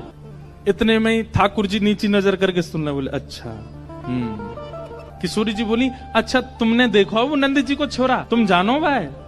ठाकुर जी बोले, वैसे बहुत बदनाम है बेचारो, ऐसो है ना है वो, मैं तो भाई बहुत अच्छे से जानू, वो ऐसो है ना है, बहुत सीध हो भोर हो बेचारो, वाह यूं लगे कि घर में दही खाऊंगो, घर में मक्खन खाऊंगो, मेरी मैया बूढ़ी है गई है, वाकू दही बिलोनो पड़ेगो, बूढ़ी बाड़ी मैया की सेवा करनी चाहिए, वासो काम नहीं करानो चाहिए, या हमारे दूसरे के घर जाके दही खाया वे। और इन गोपीन ने वहां पे झूठ और चोरी को आरोप लगाई दियो, मैं तुम्हें सांची बता रहा हूं। किशोरी जी बोली, जा तरीका से आप पक्ष ले रहे हो और जा तरीका से तुम्हारे नैन मटक रहे हैं, बातें तो यूं लग रही है कहीं तुम ही तो नहीं हो नंद के लाला। ठाकुर जी की मुस्कान देख करके किशोरी जी उठ के खड़ी हो गई। अरे तुम ही हो नंद के लाला, मैं अभी भाग रही हूँ, रुको। अरे अरे ललिता, अरे विशाखा, कहाँ को चली गई? अरे देख वही चोर आए गए, और जाके हम सब चर्चा कर रहे। ठाकुर जी दौड़ करके गए, सामने जाके बैठ गए हाथ जोड़ करके, और कहा कह रहे हैं तुम्हारो कछु चुरायो हमने? किशोरी जी बोली अभी तक तो नहीं चुरायो, आगे की पता नहीं है। ठाकुर जी बोले ये सब बात बना में, और तुमको देखो बातन में आए के विश्वास नहीं करना चाहिए। नेक मुझे समय दो, और समय कैसे दो? नेक देर मेरे संग खेलवे चलो, मैं तुम्हें खिला के लाऊंगा, और तुम मेरे संग खेल के आई हो, और शाम तक देखियो अगर तुम्हारो कछु चोरी है जाए तो भैया तुम बड़े बाप की छोरी हो, तुम्हारे घर में कोई कमी तो होएगी ना। अगर मैं एक आध नग चुरा भी लूंगा तो तुम्हारे यहाँ तो बहुत सारो है, और यदि चोरी नहीं करूं तो फिर मुंह को अपनो सखा बनाए लियो, फिर हम दोनों रोज खेला करेंगे। अपनी चिकनी चुपड़ी बातों से किशोरी जी को अपनी ओर खींच लिया ठाकुर जी ने, और फिर इमोशनल ब्लैकमेल कर रहे हैं। कहा अब ठीक है कोई बात ना है, आपके मन में पहले से ही मेरे प्रति चोर भावना है, अब वाकु तो मैं दूर ना कर सकूं। ठीक है आप तो जाओ, आपकी तो बहुत सारी सखी हैं, ललिता विशाखा सबन को नाम आप ले रही हैं, उनके पास आप चली जाओ, मैं तो अकेला हूं, देखो मेरे तो कोई ग्वाल बाल भी नहीं है। और भाई बात ऐसी है कि ग्वाल बाल सबरे आए हैं, पर ठाकुर जी सबन को सौगंध दे दे कि उनकी मैयान की बोले पीछे खड़े रही हो, मिलवे जा रहा हूं मैं, आई हूं मत वहां पे। सबरे ग्वाला खड़े छुप के, वो लाला को काम बन जाए बस, मैं तो अकेला हूं, और मेरी तो चकडोरी भी गिर गई है जमुना जी में, अकेलो ही बैठ के चलो जाऊंगा अपनी मैया के पास। किशोरी जी इतनी भोली बेचारी, ठाकुर जी पर दया आ गई उनको। अरे ना तुम अकेले ना हो, तुम अकेले बताओ कहाँ चलें खेलवे? ठाकुर जी बोले पास में एक आम को बगीचा है, और वह बगीचा में बड़े सुंदर सुंदर आम लगे। ठाकुर जी ने मन में विचार करी अब किशोरी जी मिली हैं तो ने अपने जैसो गुण तो दे दूं इनको। वहां में बड़े सुंदर सुंदर आम लगे, और वो आम को बगीचा हमारे नंद राय बाबा को ही है, आप वहां चलो, बढ़िया पके पके आम तोड़ तोड़ के प्रेम से पामेंगे। हाँ किशोरी जी बोली हाँ चलो आम पावे चलेंगे। अच्छा इस बीच खूब बात भई है ठाकुर जी और किशोरी जी की, हाथ पकड़ के दोनों जा रहे हैं। किशोरी जी बोली अच्छा अपनो नाम तो बताए दो। ठाकुर जी बोले मेरो नाम है कान कुंवर। किशोरी जी बोली नाम तो बड़ो अच्छो है, लेकिन इतनो बड़ो है मुझे याद ना है रो। किशोरी जी भी कितनी बोली है, बोले मुझे याद ना है रो। ठाकुर जी बोले अरे या में कौन सी बड़ी बात, देखो या को स्पर्श करो, जे कहा है, बोले कान, बोले बस या कान को स्पर्श कर दी तो मैं कान याद आ जाएगा, फिर कुंवर, कान कुंवर, कान ते ही मेरो नाम याद आ जाएगा। किशोरी जी बोली हाँ तुम्हारो नाम याद आ गयो। अच्छा तुम रहो कहाँ को? ठाकुर जी ने अपना पूरा पता बता दियो, जमुना जी पार करोगे सीधे जाओगे वहां पे गोकुल आ जाएगो, वहां सबसे बड़ी हवेली जो है वो हमारी है, हम बड़े बाप के लाला हैं। तुम बहुत देर से बता रही बड़े तुम्हारो महल है, ऐसो आंगन है, ऐसो सब है, सब बात है रही है। और किशोरी जी को हाथ पकड़ करके ले गए बगीचा में, एक आम को वृक्ष। ठाकुर जी ऊपर चढ़वे में निपुण कम है, और होंगे भी तो किशोरी जी के सामने आज दिखा रहे हैं मुंह पे चढ़वो ना आवे। ऊपर 2-3 बार चढ़े फिर फिसल गए। किशोरी जी बोली अरे तुम पे तो चढ़वो ना आवे, देखो मैं चढ़ के बताऊं। किशोरी जी बोले हाँ आप चढ़ जाओ। किशोरी जी ऊपर चढ़ गई। ठाकुर जी बोले प्रथम मिलन हुआ है, पहले मिलन में अपनी छाप नहीं छोड़ी तो हम काय बात के कन्हैया, अब आ जाओ ऊपर। ठाकुर जी बोले अरे श्यामाजू अगर मैं ऊपर आ जाऊंगा और फिर आम तोड़ेंगे तो नीचे पकड़ेगा कौन, और हम आम तोड़ेंगे नीचे गिर के सब फट जाएंगे तो पामेंगे कैसे? किशोरी जी बोली हाँ बात तो सही है, तो कहा करें? ठाकुर जी बोले मैंने अपनी पीताम्बरी खोल ली, आप ऊपर ते आम घेरो। किशोरी जी बोली हाँ ये अच्छा। नीचे ठाकुर जी खड़े हैं, किशोरी जी आम तोड़ रही हैं, खूब सारे आम तोड़ लिए, ये बारो निकारो वो बारो निकारो। ठाकुर जी नीचे तो ही बता रहे हैं, किशोरी जी ढूंढ ढूंढ के आम दे रही है नीचे। इतने में ललिता विशाखा ढूंढ रही हैं हमारी किशोरी जी कहाँ चली गई, और ढूंढते ढूंढते ढूंढते उनको दूर वृक्ष पर नील पोशाक धारण करी भाई किशोरी जी दिख गई कि ऊपर चढ़ी हुई है वहां पे। यहाँ ते ललिता विशाखा दौड़ी, ठाकुर जी को पता चल गई कि ललिता विशाखा आ रही ऊपर ते। किशोरी जी बोली ये सब मेरी सखियां सबरी आ रही हैं, अभी इनको भी आम खमामेंगे। ठाकुर जी बोले ये 8 और ये 9 और मैं 10, और आम उतर के आए 5, या को मतलब पहले तो यही पामेंगी और बाकी इनकी सबरी चतुर सखी ये सबरी पा जाएंगी, मुंह को कहा मिलेगो। सो ठाकुर जी ने कहा कियो हे श्यामाजू जे आम ने गंदे से है गए, मैं इनको जमुना जी में धोके ला रहा हूँ अभी। किशोरी जी बोली हाँ हाँ चले जाओ। ठाकुर जी आम लेके गए, और बगीचा संभालवे वालो जो माली हतो का वहां से जाके बोले अरे तू पूरे दिन सोतो रे, बाबा ने यहाँ बगीचा में तू को रखवाली करवे को रखो है, अरे नाय नाय लाला ऐसी बात ना तेरी बाबा ते जाके शिकायत करूंगा। नाय नाय कछु मत कहियो। देख 9 चोरनी आई है हमारे बगीचा में और सबरी आम चुरा चुरा के ले जा रही, मैं छीन के लाया हूं उनते। 8 तो नीचे उतरी आई, एक अबे ऊपर चढ़ी हुई है, जा देख ले उन्हें। इतने में ही महाराज बगीचा को मालिक आयो आकर के जैसे ही माने जो दूर ते चिल्लाना शुरू, अरे चोर आ गए चोर आ गए। इतने में ललता विशाखा आई, जल्दी ते किशोरी जी को नहीं, किशोरी जी बोली अरे वो कान कुंवर आए रहे होगो, कान कुंवर आए रहे होगो। ललता जी बोली भागो यहाँ से। एक धेनुकासुर नाम का एक असुर रहता है वृंदावन में। ये धेनुकासुर जो है ये गधे के रूप में था। भगवान को जब ये बात पता चली, ग्वाल बालों ने आकर के कही, बोले लाला एक धेनुकासुर नाम का एक दैत्य रहता है, वो अपने बगीचे में खेलने नहीं जाता, उसके बगीचे के आसपास यदि कोई पहुंच जाए तो वो मारने आ जाता है, तू वाको बद कर दे। लेकिन ठाकुर जी के मन में कोई और लीला चल रही है। लाल जी कह रहे हैं धेनुकासुर का वध मेरे हाथों होना जरूरी नहीं है, मेरे हाथों यमुना को अपवित्र करने वाला विशैला जो नाग है कालिया, उसका वध होना बहुत जरूरी है। और कालिया के वध के लिए दाऊ दादा का हमारे साथ में वन ना जाना बहुत जरूरी है। क्यों? बोले बलराम जी कौन है? शेषावतार, शेष नागी तो हैं। और बोले नाग के सामने दूसरे नाग को मारेंगे, उसको देखने में अच्छा थोड़ी लगेगा। वो कितने भी हमारे बड़े भैया हों, लेकिन अपनी जात का पक्ष तो लेंगे, अपनी प्रजाति का पक्ष तो लेंगे। ऐसी कोई लीला की जाए कि दाऊ दादा हमारे साथ एक दिन वन जाने से चूके और हम कालिया नाग को मारे। अच्छा ठाकुर जी ये लीला क्यों कर रहे हैं? बहुत ध्यान से सुनना। बदला लेना चाह रहे हैं बलराम जी से। बड़े भैया और छोटे भैया, 2 भाई जिस घर में होते हैं उनको पता होगा,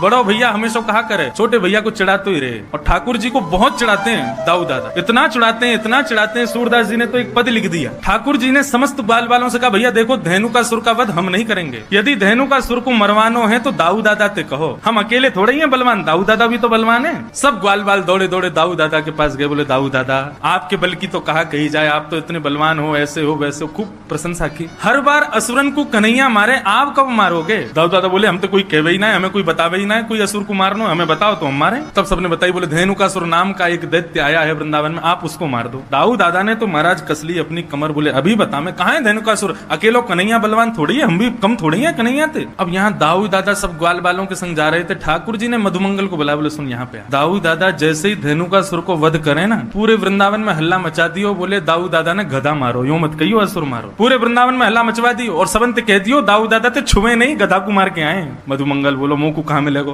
बोले बढ़िया दूध पिवाऊंगा तो, और तू कहेगा छाछ पिवाऊंगा, दही दे दूंगा, मक्खन खवाऊंगा अपने हाथे, तू मेरे बस इतना काम कर दे। मधुमंगल बोलो ठीक है कर दूंगा। अब महाराज दाऊ दादा धेनुकासुर को मारने के लिए गए। साधारण गधा नहीं था, विशाल विकराल गधा, एक पूरा वन उसके वश में था, आज भी वो वन है। जैसे ही दाऊ दादा को धेनुकासुर ने देखा, दूर से ही महाराज दुलत्ती उठाता हुआ धेनुकासुर आया। दाऊ दादा ने दांव पेच खेला, उसके भीतर नीचे से जाकर के उसके 2 टांगों को पकड़ के आसमान में 4-5 बार घुमा घुमा के एक वृक्ष के पास जाकर के फेंक दिया। वृक्ष से टकरा करके धेनुकासुर का वध हो गया। अब दाऊ दादा सोच रहे हैं लाला हमारो इतने सारे राक्षसन को मारे, सब लोग या को कंधा पे उठा करके सब नाचे, गाँव में धूम मचावे, पूरे ब्रजमंडल में पुष्प वर्षण होवे, गोपी अटारीन ते फूल बरसा में सब स्वागत करें लाला को, आज वैसे ही स्वागत मेरो होवेगो। श्रीदामा आदि सब सखाओं से ठाकुर जी ने कही तुम लोग खूब जय जयकार करते हैं इनकी, और मधुमंगल से कही तू पहले भाज के सबन को बता दियो गधा कुमार के आ रहे हैं। अब तो श्रीदामा तन सुखा मन सुखा धन सुखा सबरे ठाकुर जी के सखा दाऊ दादा की खूब प्रशंसा कर रहे हैं। जय हो दाऊ दादा की जय हो, बलभद्र भैया की जय हो, शंकरषण भैया की जय हो, खूब प्रशंसा कर रहे हैं। दाऊ दादा कह रहे हैं अब वृंदावन आवे वारो है, समस्त गोपियां छत पे खड़े है के पुष्प बरसाएंगी, यशोदा मैया मेरी आरती उतारेगी, रोहिणी मुंह को हृदय से लगावेगी, कन्हैया मुंह को दंडवत प्रणाम करेगा, आज मैंने भी राक्षस मारो। लेकिन यहाँ जैसे ही दाऊ दादा वृंदावन में पहुंचे, गोपियां सामने से निकले और मुंह पे हाथ धर के खूब जोर से हंसे। ग्वाल बाल बगल से निकले तो हंसी मजाक करते हुए निकले, अरे दाऊ दादा तुमने तो नाक कटा दी आज हमारी। अटारीन पे गोपियां सब खड़ी हैं लेकिन मुंह को ढक करके खड़ी और जोर जोर से हास परिहास कर रही हैं। दाऊ दादा जिस गली से निकले वहां यदि समूह होता सब अरे भागो भागो भागो, यदि छुबियों मत गधा को मार के आयो है। दाऊ दादा के नेत्र लाल पड़ गए, आंसू निकलने लगे, रोते भय पहुंच गए यशोदा मैया, सब समझ गए किसने किया ये काम। रोते रोते गए यशोदा मैया से जाके बोले आज लाला ने मेरी ऐसा अपमान करवाया पूरे वृंदावन में, मैया मैंने राक्षस मारो, मैंने दैत्य मारो, भले ही वो गधा के रूप में हो लेकिन राक्षस हटाओ। और कन्हैया ने पूरे वृंदावन में झूठी खबर फैला दी कि मैंने गधा मारो है। दोनों भैया में हाथापाई हेन लगी, दोनों लड़न लगे। यशोदा मैया आई, दोनों के बीच बचा चाव कियो, दूर दूर किए। बोले कहा करनो चाव आज बता दो। दाऊ दादा बोले मैं बड़ा हूं, मैं पहले बोलूंगा। बोले बोल। बोले आज के बाद कन्हैया के संग में खेलवे नहीं जाऊंगा वन में। ठाकुर जी तुरंत चरणों में गिर गए। जय। अरे दाऊ दादा ऐसे मत करो, आपके बिना तो मैं कैसे खेलूंगा, आपके बिना कैसे जाऊंगा, आपके बिना मेरा मन कैसे लगेगा, मेरा ख्याल कौन रखेगा, मुकु मां वन में भोजन कौन करावेगा। दाऊ दादा बोले अब तो को पता चलेगी, अब अकेलो जा, मैं ना जाऊंगा तेरे संग, मैं अपनी दूसरी मित्र मंडली बनाऊंगा, बाकी संग रहूंगा, तू अपनी मित्र मंडली के संग जा। ठाकुर जी झूठे आंसू बहाने लगे। दाऊ दादा कह रहे हैं 2-4 दिन थोड़ा सा रूठेगा फिर मना लूंगा। ठाकुर जी लेकिन अंदर ही अंदर प्रसन्न हो रहे हैं, वाह भाई बहुत बढ़िया, अब कम से कम ये दूर तो रहेंगे, 1 आध दिन में ही हम काम कर देंगे, कालिया नाग का वध करना है इनके बिना कर। ठाकुर जी बहुत चिंतित हैं कालिया नाग को लेकर। भगवान को 2-4 बार खबर मिली कि कुछ गाय यमुना का जल पीने के लिए जाती हैं और वहां यमुना जल पीते ही मूर्छित हो जाती हैं। आज प्रातः काल का सूर्य उदय हुआ, अपनी समस्त ग्रहचर्याओं को निवृत्त होकर के ठाकुर जी अपने समस्त ग्वाल मंडली के साथ में कंडुक क्रीड़ा करने के लिए यमुना पुलिन पर जाने लगे। आज ठाकुर जी उस दिशा में जा रहे हैं जहां आज तक कभी नहीं गए। मधुमंगल, श्रीदामा आदि सब ठाकुर जी को रोक रहे हैं। बलराम जी होते हैं तो बलराम जी जो कहते हैं ठाकुर जी को करना पड़ता है, लेकिन आज रोकने वाला कोई नहीं। श्रीदामा कहते हैं लाला आज हम दूसरी तरफ क्यों जा रहे हैं। बोले आज हम यहीं खेलेंगे, मां खेलते खेलते हार गए। सब ग्वाल बाल कहते हुए जा रहे हैं लाला यहाँ मत जा, हमने सुनी है यहाँ पे कोई कालिया नाग रहे और वाक्य कारण गैया और कोई भी ग्वाल बाल यदि वहां विचरण करे तो मूर्छित है जाए। हमने तो सुनी है ऊपर से कोई पक्षी भी उड़ के चलो जाए तो वाको भी मरनो है जाए, इतनो विष निकले यमुना जी में थे। अरे ठाकुर जी बोले सब बनी वही बात है, कोई यमुना में कूद के स्नान ना करे, यहाँ हमारे सबने भ्रम फैला रखो, ऐसा कछू ना है, चलो मेरे साथ। जैसे ही पहुंचे बंजर भूमि, दूर दूर तक केवल काली रेत दिखाई दे रही है। सब ब्रजवासी बालक घबरा रहे हैं, लेकिन ठाकुर जी के हृदय में जो भाव है वो ठाकुर जी को पता है। कंडुक क्रीड़ा करते करते इस प्रकार से क्रीडन किया कि मधुमंगल श्रीदामा की जो गेंद थी ठाकुर जी ने उसको यमुना जी में फेंक दिया। जैसे ही यमुना जी में जाकर के गेंद गिरी है, ठाकुर जी ने अपनी माया से ही श्रीदामा के हृदय में प्रवेश किया और श्रीदामा के माध्यम से जिद करवाने लगे कि मुझको तो वही गेंद चाहिए।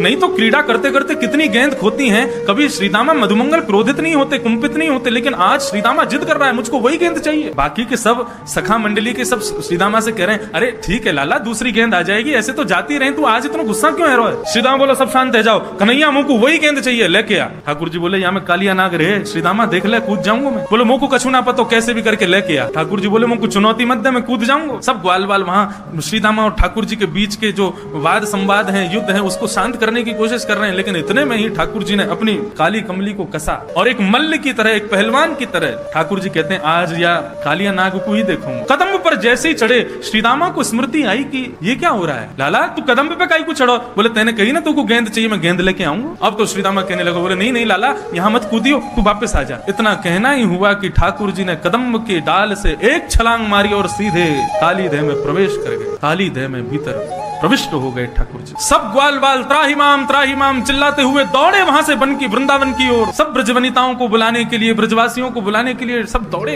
यहाँ काली देह में जैसे ही ठाकुर जी ने प्रवेश किया, प्रवेश करते ही कालिया नाग सो रहा है और कालिया नाग की नाग पत्नियों ने ठाकुर जी का दर्शन किया। नाग पत्नियां मन में विचार कर रही हैं ये कौन आया यमुना जल में। बोले प्रेक्षणीय है कोई, मतलब उससे नजर हटा नहीं पा रही है। इतना सुंदर सुकुमार, एक छोटा सा कुमार बालक है। ऐसे सुंदर सुकुमार ठाकुर जी को देख करके नाग पत्नियां मोहित हो गई। तभी ठाकुर जी भीतर प्रवेश करते हैं और नीचे देखते हैं कि कालिया नाग सोया हुआ है। वेग से जाते हैं ठाकुर जी और उसके सोए हुए फण के ऊपर अपना पादप प्रहार करते हैं और उस प्रहार से कालिया नाग विशाल रूप धारण करके ठाकुर जी के सामने खड़ा हो जाता है। विशाल विकराल कालिया नाग ठाकुर जी के सामने खड़ा हो गया। जैसे ही ठाकुर जी को देखा, कुछ सोचता तो बाद में सबसे पहले फण मारा। जैसे ही फण मारने के लिए आगे बढ़ा, ठाकुर जी 2 कदम पीछे को हट गए। जैसे ही पीछे हटे तो फण जाकर के ठाकुर जी के चरण के अंगुष्ठ के अग्रभाग में लगा। पीछे हट गए ठाकुर जी। जैसे ही नीचे फण मारा तो फण नीचे जमीन में लगा, उससे और ज्यादा लग गई कालिया नाग के, तो और कुंपित हो गया, क्रोधित हो गया। सब दौड़े दौड़े आए। जैसे ही पूरे वृंदावन में पता चला कि ठाकुर जी काली देह में कूद गए हैं, छोटे छोटे बालक, बड़ी वृद्ध माताएं, युवती, गोपियां सब दौड़े हैं यमुना पुलिन की ओर। और ऐसा वर्णन करते हैं कि दौड़ करके वहां खड़े होकर देख नहीं रहे, सब दौड़ करके काली देह में कूदने को ही तत्पर हो रहे हैं। इतने में ही बलराम जी पहुंचे और बलराम जी ने जाकर के काली देह के किनारे पर समस्त गोपांगनाओं को, समस्त ब्रजवासियों के चरणों में प्रणाम करके सबको रोका। जैसे ही कालिया नाग ने अपने फन उठा करके ठाकुर जी की ओर अपने फन को झुकाया और जैसे ही डसने को आगे बढ़ने लगा, बलराम जी ने ऊपर से ही ठाकुर जी को देख लो, कन्हैया इतनी प्रतीक्षा किस बात की कर रहे हो? अरे इस काली नाग को मजा क्यों नहीं चका देते? जब बलराम जी ने ये आश्वासन दे दिया कि हमको कोई दिक्कत नहीं है, तुम कर लो जो करना है, ठाकुर जी ने तुरंत अपना वेग से शरीर फुलाना शुरू किया। कालिया नाग की नस नस ढीली हो गई। कालिया नाग को लगा यदि अभी मैंने इस बालक को नहीं छोड़ा तो पूरा शरीर फट जाएगा मेरा। तुरंत अपने शरीर को ढीला कर दिया कालिया नाग ने। 100 101 फण हैं उसके, अपने प्रत्येक फण से जीव को बाहर निकालता है ठाकुर जी का। ठाकुर जी को डसने के लिए ठाकुर जी ने उसकी जितनी जीव बाहर आ रही थी समस्त जिह्वाओं को एक साथ पकड़ा, और पकड़ करके जिस प्रकार रथ हाँकता है कोई घोड़ों के पीछे खड़ा होकर, ठाकुर जी ऐसे ही समस्त जीवों को पकड़ करके कालिया नाग के मस्तिष्क पर चढ़ खींच लिया जोर से। जैसे ही ठाकुर जी ने जीव को खींचा, कालिया नाग अपनी अन्य मुखों से जीव निकाल करके ठाकुर जी को डसने लगा। ठाकुर जी बोले ऐसे नहीं मानेगो, या को मजा चकाने ही पड़ेगा। जिस जिस मुख से अपना फण बाहर निकालता है उस फण पर ठाकुर जी अपनी एड़ी दबाते हैं, चरण नहीं रखते हैं, अपने चरण के पिछले भाग से उसके मस्तिष्क को रोंदते हैं। अब 101 फण वाला कालिया नाग कभी पहली जीव को निकाले, कभी 10वीं जीव को निकाले, कभी 80वीं जीव को निकाले। जिस जिस जीव को कालिया नाग निकाले ठाकुर जी उतनी द्रुत गति से उसके मस्तिष्क पर प्रहार करते हैं। आकाश मार्ग से समस्त देवता पुष्प वर्षण कर रहे हैं। तभी क्या देखती हैं नाग पत्नियां? कालिया नाग के मुख से, नाक से, कान से, हर स्थान से जितने छिद्र हैं उसके मुख में सब जगह से रक्त की धार बह रही। नाग पत्नियों ने सोचा कि यदि अब ठाकुर जी से प्रार्थना नहीं की तो हमारे पतिदेव मारे जाएंगे, मर जाएंगे। ठाकुर जी कैसे चोरी करते हैं? गोपियां जाकर के यशोदा मैया से शिकायत कर रही हैं। बोले मैया तुम्हारे लाला ने चोरी करना शुरू कर दिया है। मैया बोली लाला चोरी करे? काहे की चोरी करे भैया? कौन के गहना चुरा लिए, कौन के रतन चुरा लिए? नहीं नहीं नहीं नहीं मैया, गहने रत्नों की चोरी नहीं करता, तो मक्खन की चोरी। मैया पहले तो हंसी, बोले तुम लोगन पे कोई और काम ना है? नेक मेरे नंद भवन के पीछे जाके देख लो, 9 लाख गायें हैं मेरे यहाँ। यशोदा मैया बोली चोरी वो करे जो अभाव में रहवे। हमारे लाला के काजे मक्खन की कमी नहीं, घी की कमी नहीं, दूध की कमी नहीं, छाछ की कमी नहीं, वो तुम्हारे यहाँ जाके चोरी क्यों करेगा? सब गोपियां बोली मैया हम यही बात से तो आश्चर्यचकित हैं कि लाला चोरी क्यों करे। मैया बोली देखो तुम लोग ना बहकावे में आकर के मुझसे कह रही हो, अब लाला को कोई कमी तो है ना, एक काम करेगा तुम्हारे घर आ जावे, अपनी गोद में बैठा ले करो, अपने हाथ से माखन खिला दे करो, नहीं करेगो चोरी। छोटो बालक के चंचल स्वभाव है वाको। गोपी बोली मैया आपको क्या लगता हमने ये किया नहीं होगा? हमने एक बार आपके लाला को गोदी में बिठाया और हाथ पांव जोड़ के गई लाला चोरी मत करे कर, ले देखिए बढ़िया धोरी गाय को मक्खन लाई हूँ, ले मेरे हाथ से खा ले। तो मुंह खोल के खायो और मक्खन खा करके बोले भाभी सांची पूछे तो चोरी वारे में ही स्वाद आवे, ये प्रेम ते खवा रही है या हमको स्वाद ना आ रहा है? टेढ़ों से मुंह करके ऐसे बोल जाए, अब बताओ कहा करें हम? वाकई स्वभाव में चोरी आ गई मैया, तुम मानो मत मानो। यशोदा मैया बोली तुम लोग एक काम करे करो, मटकान को अंधेरे में रख दे करो। लाला अंधेरे ते डरे, मैंने डरा रखो कि हवा रे अंधेरे में जावे ना है। एक गोपी बोली मैया आपने अपने लाला को पद्मराग के कंगन पहना रखे हैं, सूर्य के प्रकाश पड़ते ही वो चमकन लगे और उनकी चमक बहुत देर तक रहे, तो आपको लाला सूर्य में ऐसे अपने कंगन उनको चमका के फिर अंधेरे में जावे, सब दिखेगा। मैया बोली ऊंचे छींके पे टांग दे करो, छोटो से लाला कैसे चढ़ेगा? एक गोपी बोली आपसे लाला, आपको लाला बहुत बढ़िया नशे नहीं बनानो जाने, 5 ग्वाला नीचे, 4 ग्वाला उनके ऊपर, 3 ग्वाला उनके ऊपर, सबके ऊपर तुम्हारो लाला। और मैया सर्व भी इतने बढ़िया ते करे, मक्खन निकाल के पहले नीचे वारे इनको देवे, और जब नीचे वारे इनको पेट भर तो भयो ऊपर आ जाए तब स्वयं पावे। और एक गोपी बोली मैया न्यो ना आए कि लाला मक्खन खत्म कर दे, छोटे छोटे ग्वाल बाल नेक नेक से इनके पेट एक 2 हाथ में इनके पेट भर जाएं, तो ऐसी दया ना करें कि बच्चे भाई मक्खन को छोड़ जाएं, तो माँ मटका को फेंक और जाए नीचे। और एक तो बड़ो चतुर है वो मधुमंगल, बोले वो क्या करे? बोले वो जैसे हम गोबर को चौका लगावे ना, ऐसे मक्खन को चौका लगा जाए कोने कोने में, ताकि घर वाले आमेंगे सोई पैर रखते ही रिपट जामे, सबन के सिर टूटे, हाथ पांव टूट जाए। भैया तुम्हारे लाला को आशे चोरी करनो भी है और सब गोकुल वासी को लंगड़ो करनो भी है, हाथ पांव तोड़ रखे हमारी सास ससुरन के आने, सब अपने अपने घर की बात आके सुना रही है। और यशोदा मैया आश्चर्य में सुन रही है, मेरे पास आवे तब तो ऐसा सीधो बन के रहे, ये लीला करे बाहर जाके। मैया सोच रही थी, तभी एक गोपी बोली मैया एक बात और कहें। बोले कहा? चोरी ना करने दें तो भी आफत, चोरी करन दें तो आफत है ही है, चोरी अगर नहीं करने दें, बहुत बहुत बहुत प्रावधान कर दें कि भैया लाला भीतर नहीं आ सके तो भी दिक्कत है। मैया बोली क्यों, तो क्या दिक्कत है?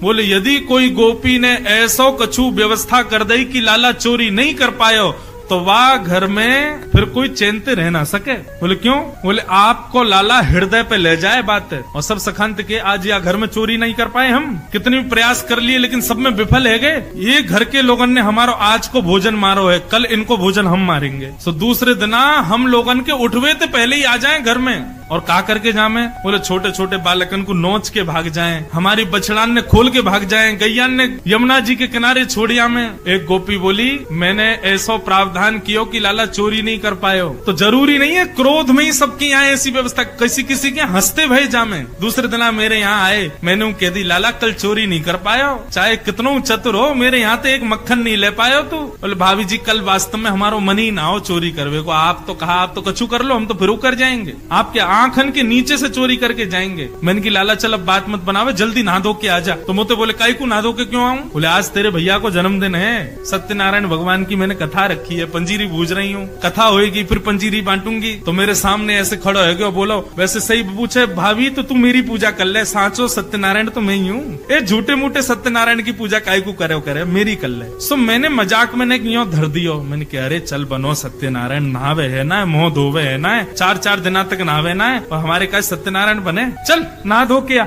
बने सत्यनारायण। मैया जन कहाँ ते कुत्ता के 2 पिल्ला ले आयो और ले जा करके मेरे सत्यनारायण भगवान के सिंहासन पर बिठा दिए, और जाते जाते मुझे बोलो भाभी ने अपने सत्यनारायण को दर्शन तो कर लियो। मैं दौड़ करके गई तो देखी सत्यनारायण चतुर्भुज नारायण भगवान की मूर्ति और दोनों तरफ कुत्ता के पिल्ला। परमानंद दास को ठाकुर लायो पिल्ला घेर, ऐसी ऐसी लीला करे। और एक गोपी ने तो ऐसी बात कह दी, बोले किसी के यहाँ क्या किया मुझे नहीं पता, लेकिन मेरे यहाँ जो किया वैसा किसी के यहाँ नहीं किया होगा। मैया बोली कहा? बोले मैया 3-4 बार चोरी कर ली लाला ने, तो मैंने ऐसी व्यवस्था कर दी कि लाला भीतर आ ही नहीं पायो। तो तिरछी नजर करके बोलो भाभी तेने हमारो हक मारो है, कल तेरो हक हम मारेंगे, कल तेरे घर में चूल्हा जल नहीं पावेगो। तो बोले कहा कियो फिर? बोले सवेरे सवेरे भोर में ब्रह्म मुहूर्त में सबरे ग्वाल बालन के संग आयो और चूल्हा के चारों तरफ सबन ने धोती उतार के और सबरो काम कर दियो। मैया ने सिर पकड़ो, ये मेरो लाला करे? बोले हाँ मैया तुम्हारो लाला करे। मैया को क्रोध आयो, मैया ने बुलायो लाला को,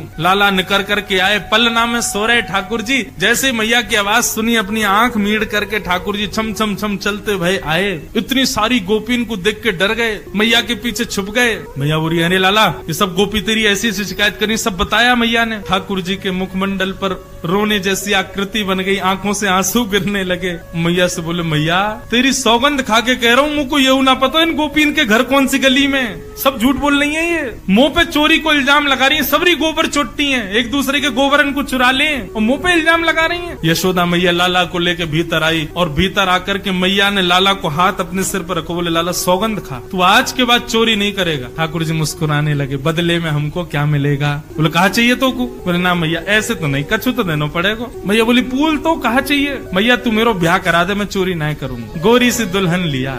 मैया कितना भी गुस्सा में हो लेकिन लाला की नटखट बात सुन के मैया के सौरो गुस्सा दरो रह जाए। वो लाला तू ऐसे बात मत करे कर, मुझे गुस्सा आवे तो को मारूं तो को डांटूं, लेकिन तेरी इन सब बातन ते ऐसी चुपड़ी भाई बातन ने माखन ने खा खा के मोते भी माखन ही बोले। अच्छा बता कैसी बहू चाहिए तो को? सोई ठाकुर जी गोद में बैठ गए, मैया तू लावेगी मुँह को? बोले बिल्कुल लाऊंगी, पहले बता तो सही तो को बहू कैसी चाहिए? रोज बोले बहू चाहिए बहू चाहिए, कैसी बहू चाहिए बता? मैया भोरी सी लइयो, ज्यादा तेज तर्रार मत लइयो। मैया बोली क्यों तेज क्यों नहीं? बोले एक अकेली तू ही बहुत है तेज। मैया बोली अभी बताऊं तो को? बातन ने बनावे। बोले मैया भोरी सी लइयो और छोटी सी लइयो। मैया बोली नेक्सो तो तू और बहू कितनी छोटी चाहिए? बोले इतनी छोटी लइयो कि मैं जेब में धर के गैया चरावे जायो करूं, तोते जैसी नाक हो, बड़ी बड़ी आंख हो मैया। और मैया वा को स्वभाव कैसे हो पता है? मैया जैसे ही तू वा के सामने आयो करे सोई घूंघट कर ले और वही मुस्कुरा जाए करे, ऐसी बहू लिया। मैया बोली वारे लाला कौन सिखावे तो को ये सब बात? बोले मेरे गुरुजी मधुमंगल श्री दामा वही सिखा।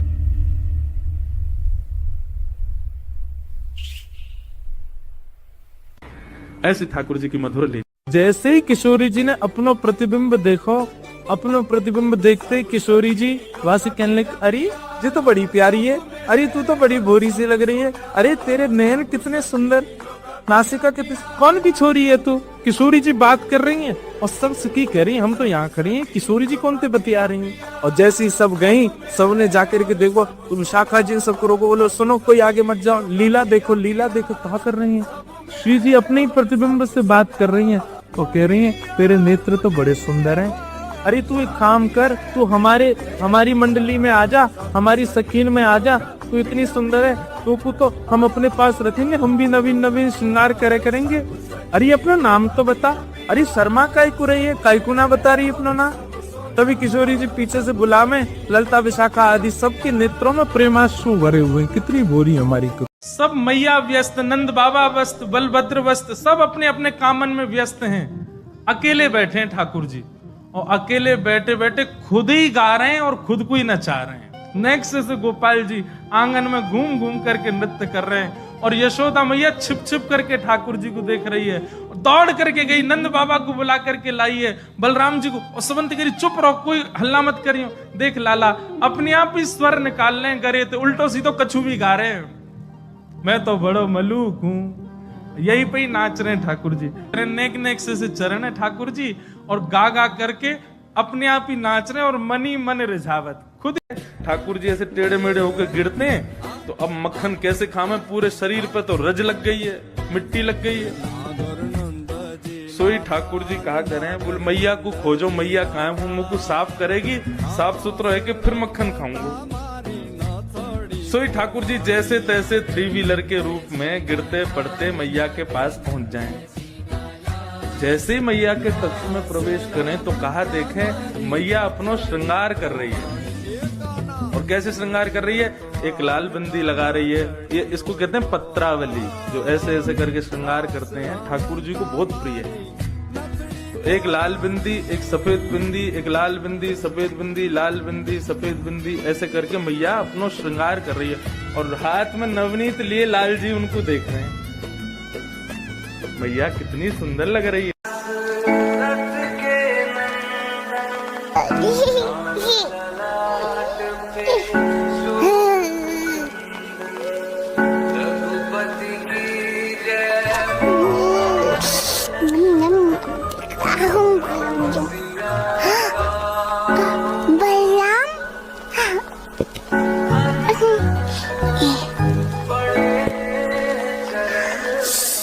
मैया को मत बचाना, नहीं पता कृष्णा तुमको भी थोड़ा सा माखन देगा, लोगे? कृष्णा क्या कर रहा है बेटा? ये नटखट माखन चला रहा था, मैंने इसे मना किया और इससे माखन वापस ले ला। 1.25 मन लड्डू लगाए गणेश जी के आगे। यशोदा मैया लाला को लेकर के गई और गणेश जी महाराज से प्रार्थना कर रही, हाँ आंख बंद करके हाथ जोड़ के मैया कह रही है, हे गणपति बाबा मेरे लाला पे कृपा करो, जे चोरी करनो बंद कर दे, जे सुधर जाए, बहुत उपद्रवी है क्यों, बहुत उद्यमी है क्यों, आप यहाँ पे कृपा करो। अब मैया तो आंख बंद करके प्रार्थना कर रही है, ठाकुर जी ने अपने सबरे सखा बुला लिए। अब एक लड्डू मधुमंगल ले गयो, दूसरो श्रीदामा ले गयो, तीसरो तन सुखा, मन सुखा, धन सुखा। सबरे ठाकुर जी के सखा आए और जितने लड्डू भरे सब इनको ले गए। एक लड्डू बचो वो ठाकुर जी खा गए। गणेश जी के आगे सबरो भोग खत्म। यशोदा मैया के जैसे ही नेत्र खुले, हे गणपति बापा मेरी या प्रार्थना को स्वीकार करियो, मेरे लाला की चोरी छुड़वाओ। मैया ने जैसे ही प्रणाम करके भोग की थाली उठाई, मैया बोली, अरे लाला ये सबरे लड्डू कहाँ गए यहाँ पे? एक बार तो ब्रजवासी पहुंचे। ब्रजवासियों ने जैसे श्रीनाथ जी का दर्शन किया तो ऐसे खड़े थे। आप सबने चित्र देखा ना, श्रीनाथ जी का ऐसे नीचे नजर रहती। ब्रजवासी बोले, लाला बेचारो उदास बैठो है हमारो लाला, देख कैसे नीचे नजर करके बैठो है। भैया हम ब्रजते आए, अगर लाला को मुस्कुरा के नहीं गए, लाला को हंसा के नहीं गए, लाला की आंख ऊपर करके नहीं गए, तो फिर हमारो आनो व्यर्थ है, हमारो आनो बेकार है। अरे भैया हमारे गांव को लाला, वृंदावन को लाला, यहाँ पे ऐसा दुखी सो बैठो है, चल ने कछु ऐसा करें कि लाला खुश है जाए। तो नाथद द्वार में जय जयकार बोलते हैं, कृष्ण कन्हैया लाल की जय, गोवर्धन नाथ की जय, गिरिराज धरण की जय, पूछरी के लौठा की हुप हुप प्यारे। सब लोग जय जयकार बोल के जैसे शांत हुए, इतने में ही वो दोनों ब्रजवासी बोले, पल वृषभानु के जमाई की। जैसे बोले जमाई की जय, सो श्रीनाथ जी के चेहरे पर मुस्कान आ गई, 2 दतुइयां दिख गई और आंख भी ऐसे ऊपर होके उनको देखने लगी। बोले भाई कहा बोल के गए हो भाई, चुप रहे, ऐसे मत बोले। ऐसी एक गोपी ने मीठो दही बनायो और वाकू हंडी में सजा के नीचे रख के वापे मूढ़ो रख के स्वयं गोपी बैठ गई। ठाकुर जी आए, गोपी बोली लाला आज तो को एक चुनौती दूं। बोले कहा? बोले तू तू तू दही ढूंढ के बताए दे, यदि तो को दही मिल गई तो तू जो कहेगो सो तो को करूंगी। ठाकुर जी की तो नासिका इतनी तेज महाराज सूंघ करके तुरंत ठाकुर जी समझ गए। बोले ये बैठी का यहीं धरो दही, जौहरी जाने हीरे को हीरे की पहचान, ठाकुर जी भी जाने दही कहाँ रखो दूध कहाँ रखो सब पता है। तो वत्सान मुंचन क्वचित समय क्रोश संजात हास। ठाकुर जी ने इतने में ही अपने ग्वाल बालन को इशारों किया, सबरे ग्वाल बाल गए और बाहर जाके वाके बछड़ा बछियान को खोल के भाग गए। जैसे ही बछड़ा बछिया खुली, ठाकुर जी बोले देख गोपी तू यहाँ बैठी है, तेरे बछड़ा बछिया सबरे खुल गए बाहर। तो वत्सान मुंचन क्वचित समय क्रोश संजात हास। गोपी ने जैसी देखी बछड़ा बछिया खुल गए, सोई दौड़ी महाराज संभालवे को। इतने में ही ठाकुर जी बोले उठ गई, मूड़ा उठाए करके सोई ठाकुर जी ने दही उठाए लियो, प्रेम से भोग लगाए। अब ना करूंगा चोरी, पर भैया बा के बदले मुंह को कहा देगी, तू जो केगो सो दूंगी। मैं चोरी करनो आज से ही छोड़ दूंगा, पर बा के काजे तो को मेरो ब्याह कराना पड़ेगा। आहा, ब्याह की बात सुन करके तो यशोदा मैया बड़ी खुश है गई। अरे लाला तो पे मोह धोबो आवे ना, तू को खवाबो पिवाबो भी मैं करूं और ब्याह करेगो। मैया अब उम्र है गई, अब का बुढ़ापे में ब्याह करेगी मेरो, 3.5 बरस को है गयो मैं, अब मेरो ब्याह कर दे तू। यशोदा मैया के लाला अगर तू गीलो है के आयो और अगर तेने स्नान कियो तो फिर देखियो तेरे में काल करूंगी। नहीं मैया मैं नहीं नहाऊंगो। और जैसे ही जमुना जी दिखने लगे, सोई बाबा के पांव पकड़े लाला, बाबा एक डुबकी लगाऊंगा बस। ना लाला देख मैया मारेगी तो मारेगी, मुंह मारेगी संग में ना, जे काम ना कर। बाबा तू मेरो बाबा ना है, मैं तेरो लाला ना हूं बाबा, एक डुबकी लगा दे बाबा। अच्छा ठीक है, एक काम कर, मैं स्वाप ही लाया हूँ, जल्दी नहा ले और फिर तो पहुंच के ले चलूंगा। हाँ बाबा ठीक।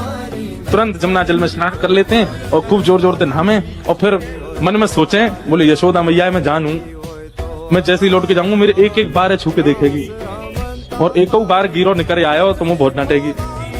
अकेलो डांट क्यों खाऊं? अब ना तो लिया ही हूं। सो ठाकुर जी ऐसा नाटक करें, अरे बाबा मैं डूब रहा हूँ, बाबा मैं डूब रहा हूँ, बचाइयो। नंद बाबा एक पांव ला ले, हाथ दे। जैसे ही बाबा हाथ दें, सोई ठाकुर जी उनकी बगलबंदी खींच के बाबा हुए घेर दें। बाबा पूरे गिरे जाए, अरे लाला ये कहा करे तू। सोई ठाकुर जी निकल के बाहर आ जाए और चौकड़ी मार के भागे नंद भवन को। लाला लाला रुक जा, कहाँ जा रहा हो, कहाँ बात है?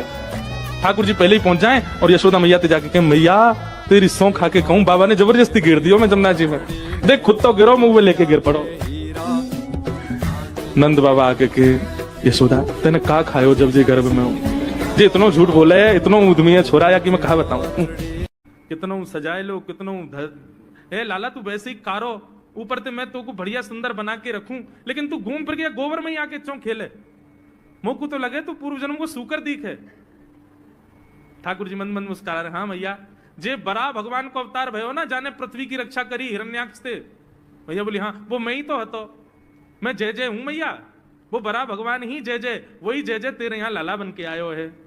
यशोदा मैया के बातन ने मत बनाए कर, नेक नेक बड़ो है क्यों, बोलो सीखो, ऐसी बात बनावे, जय जय बोले अपने आप पे, नहावे धोवे है ना, मुंह पहुंचे ना, मैं जय जय हूं। ऐसी मधुर लीला ठाकुर जी कर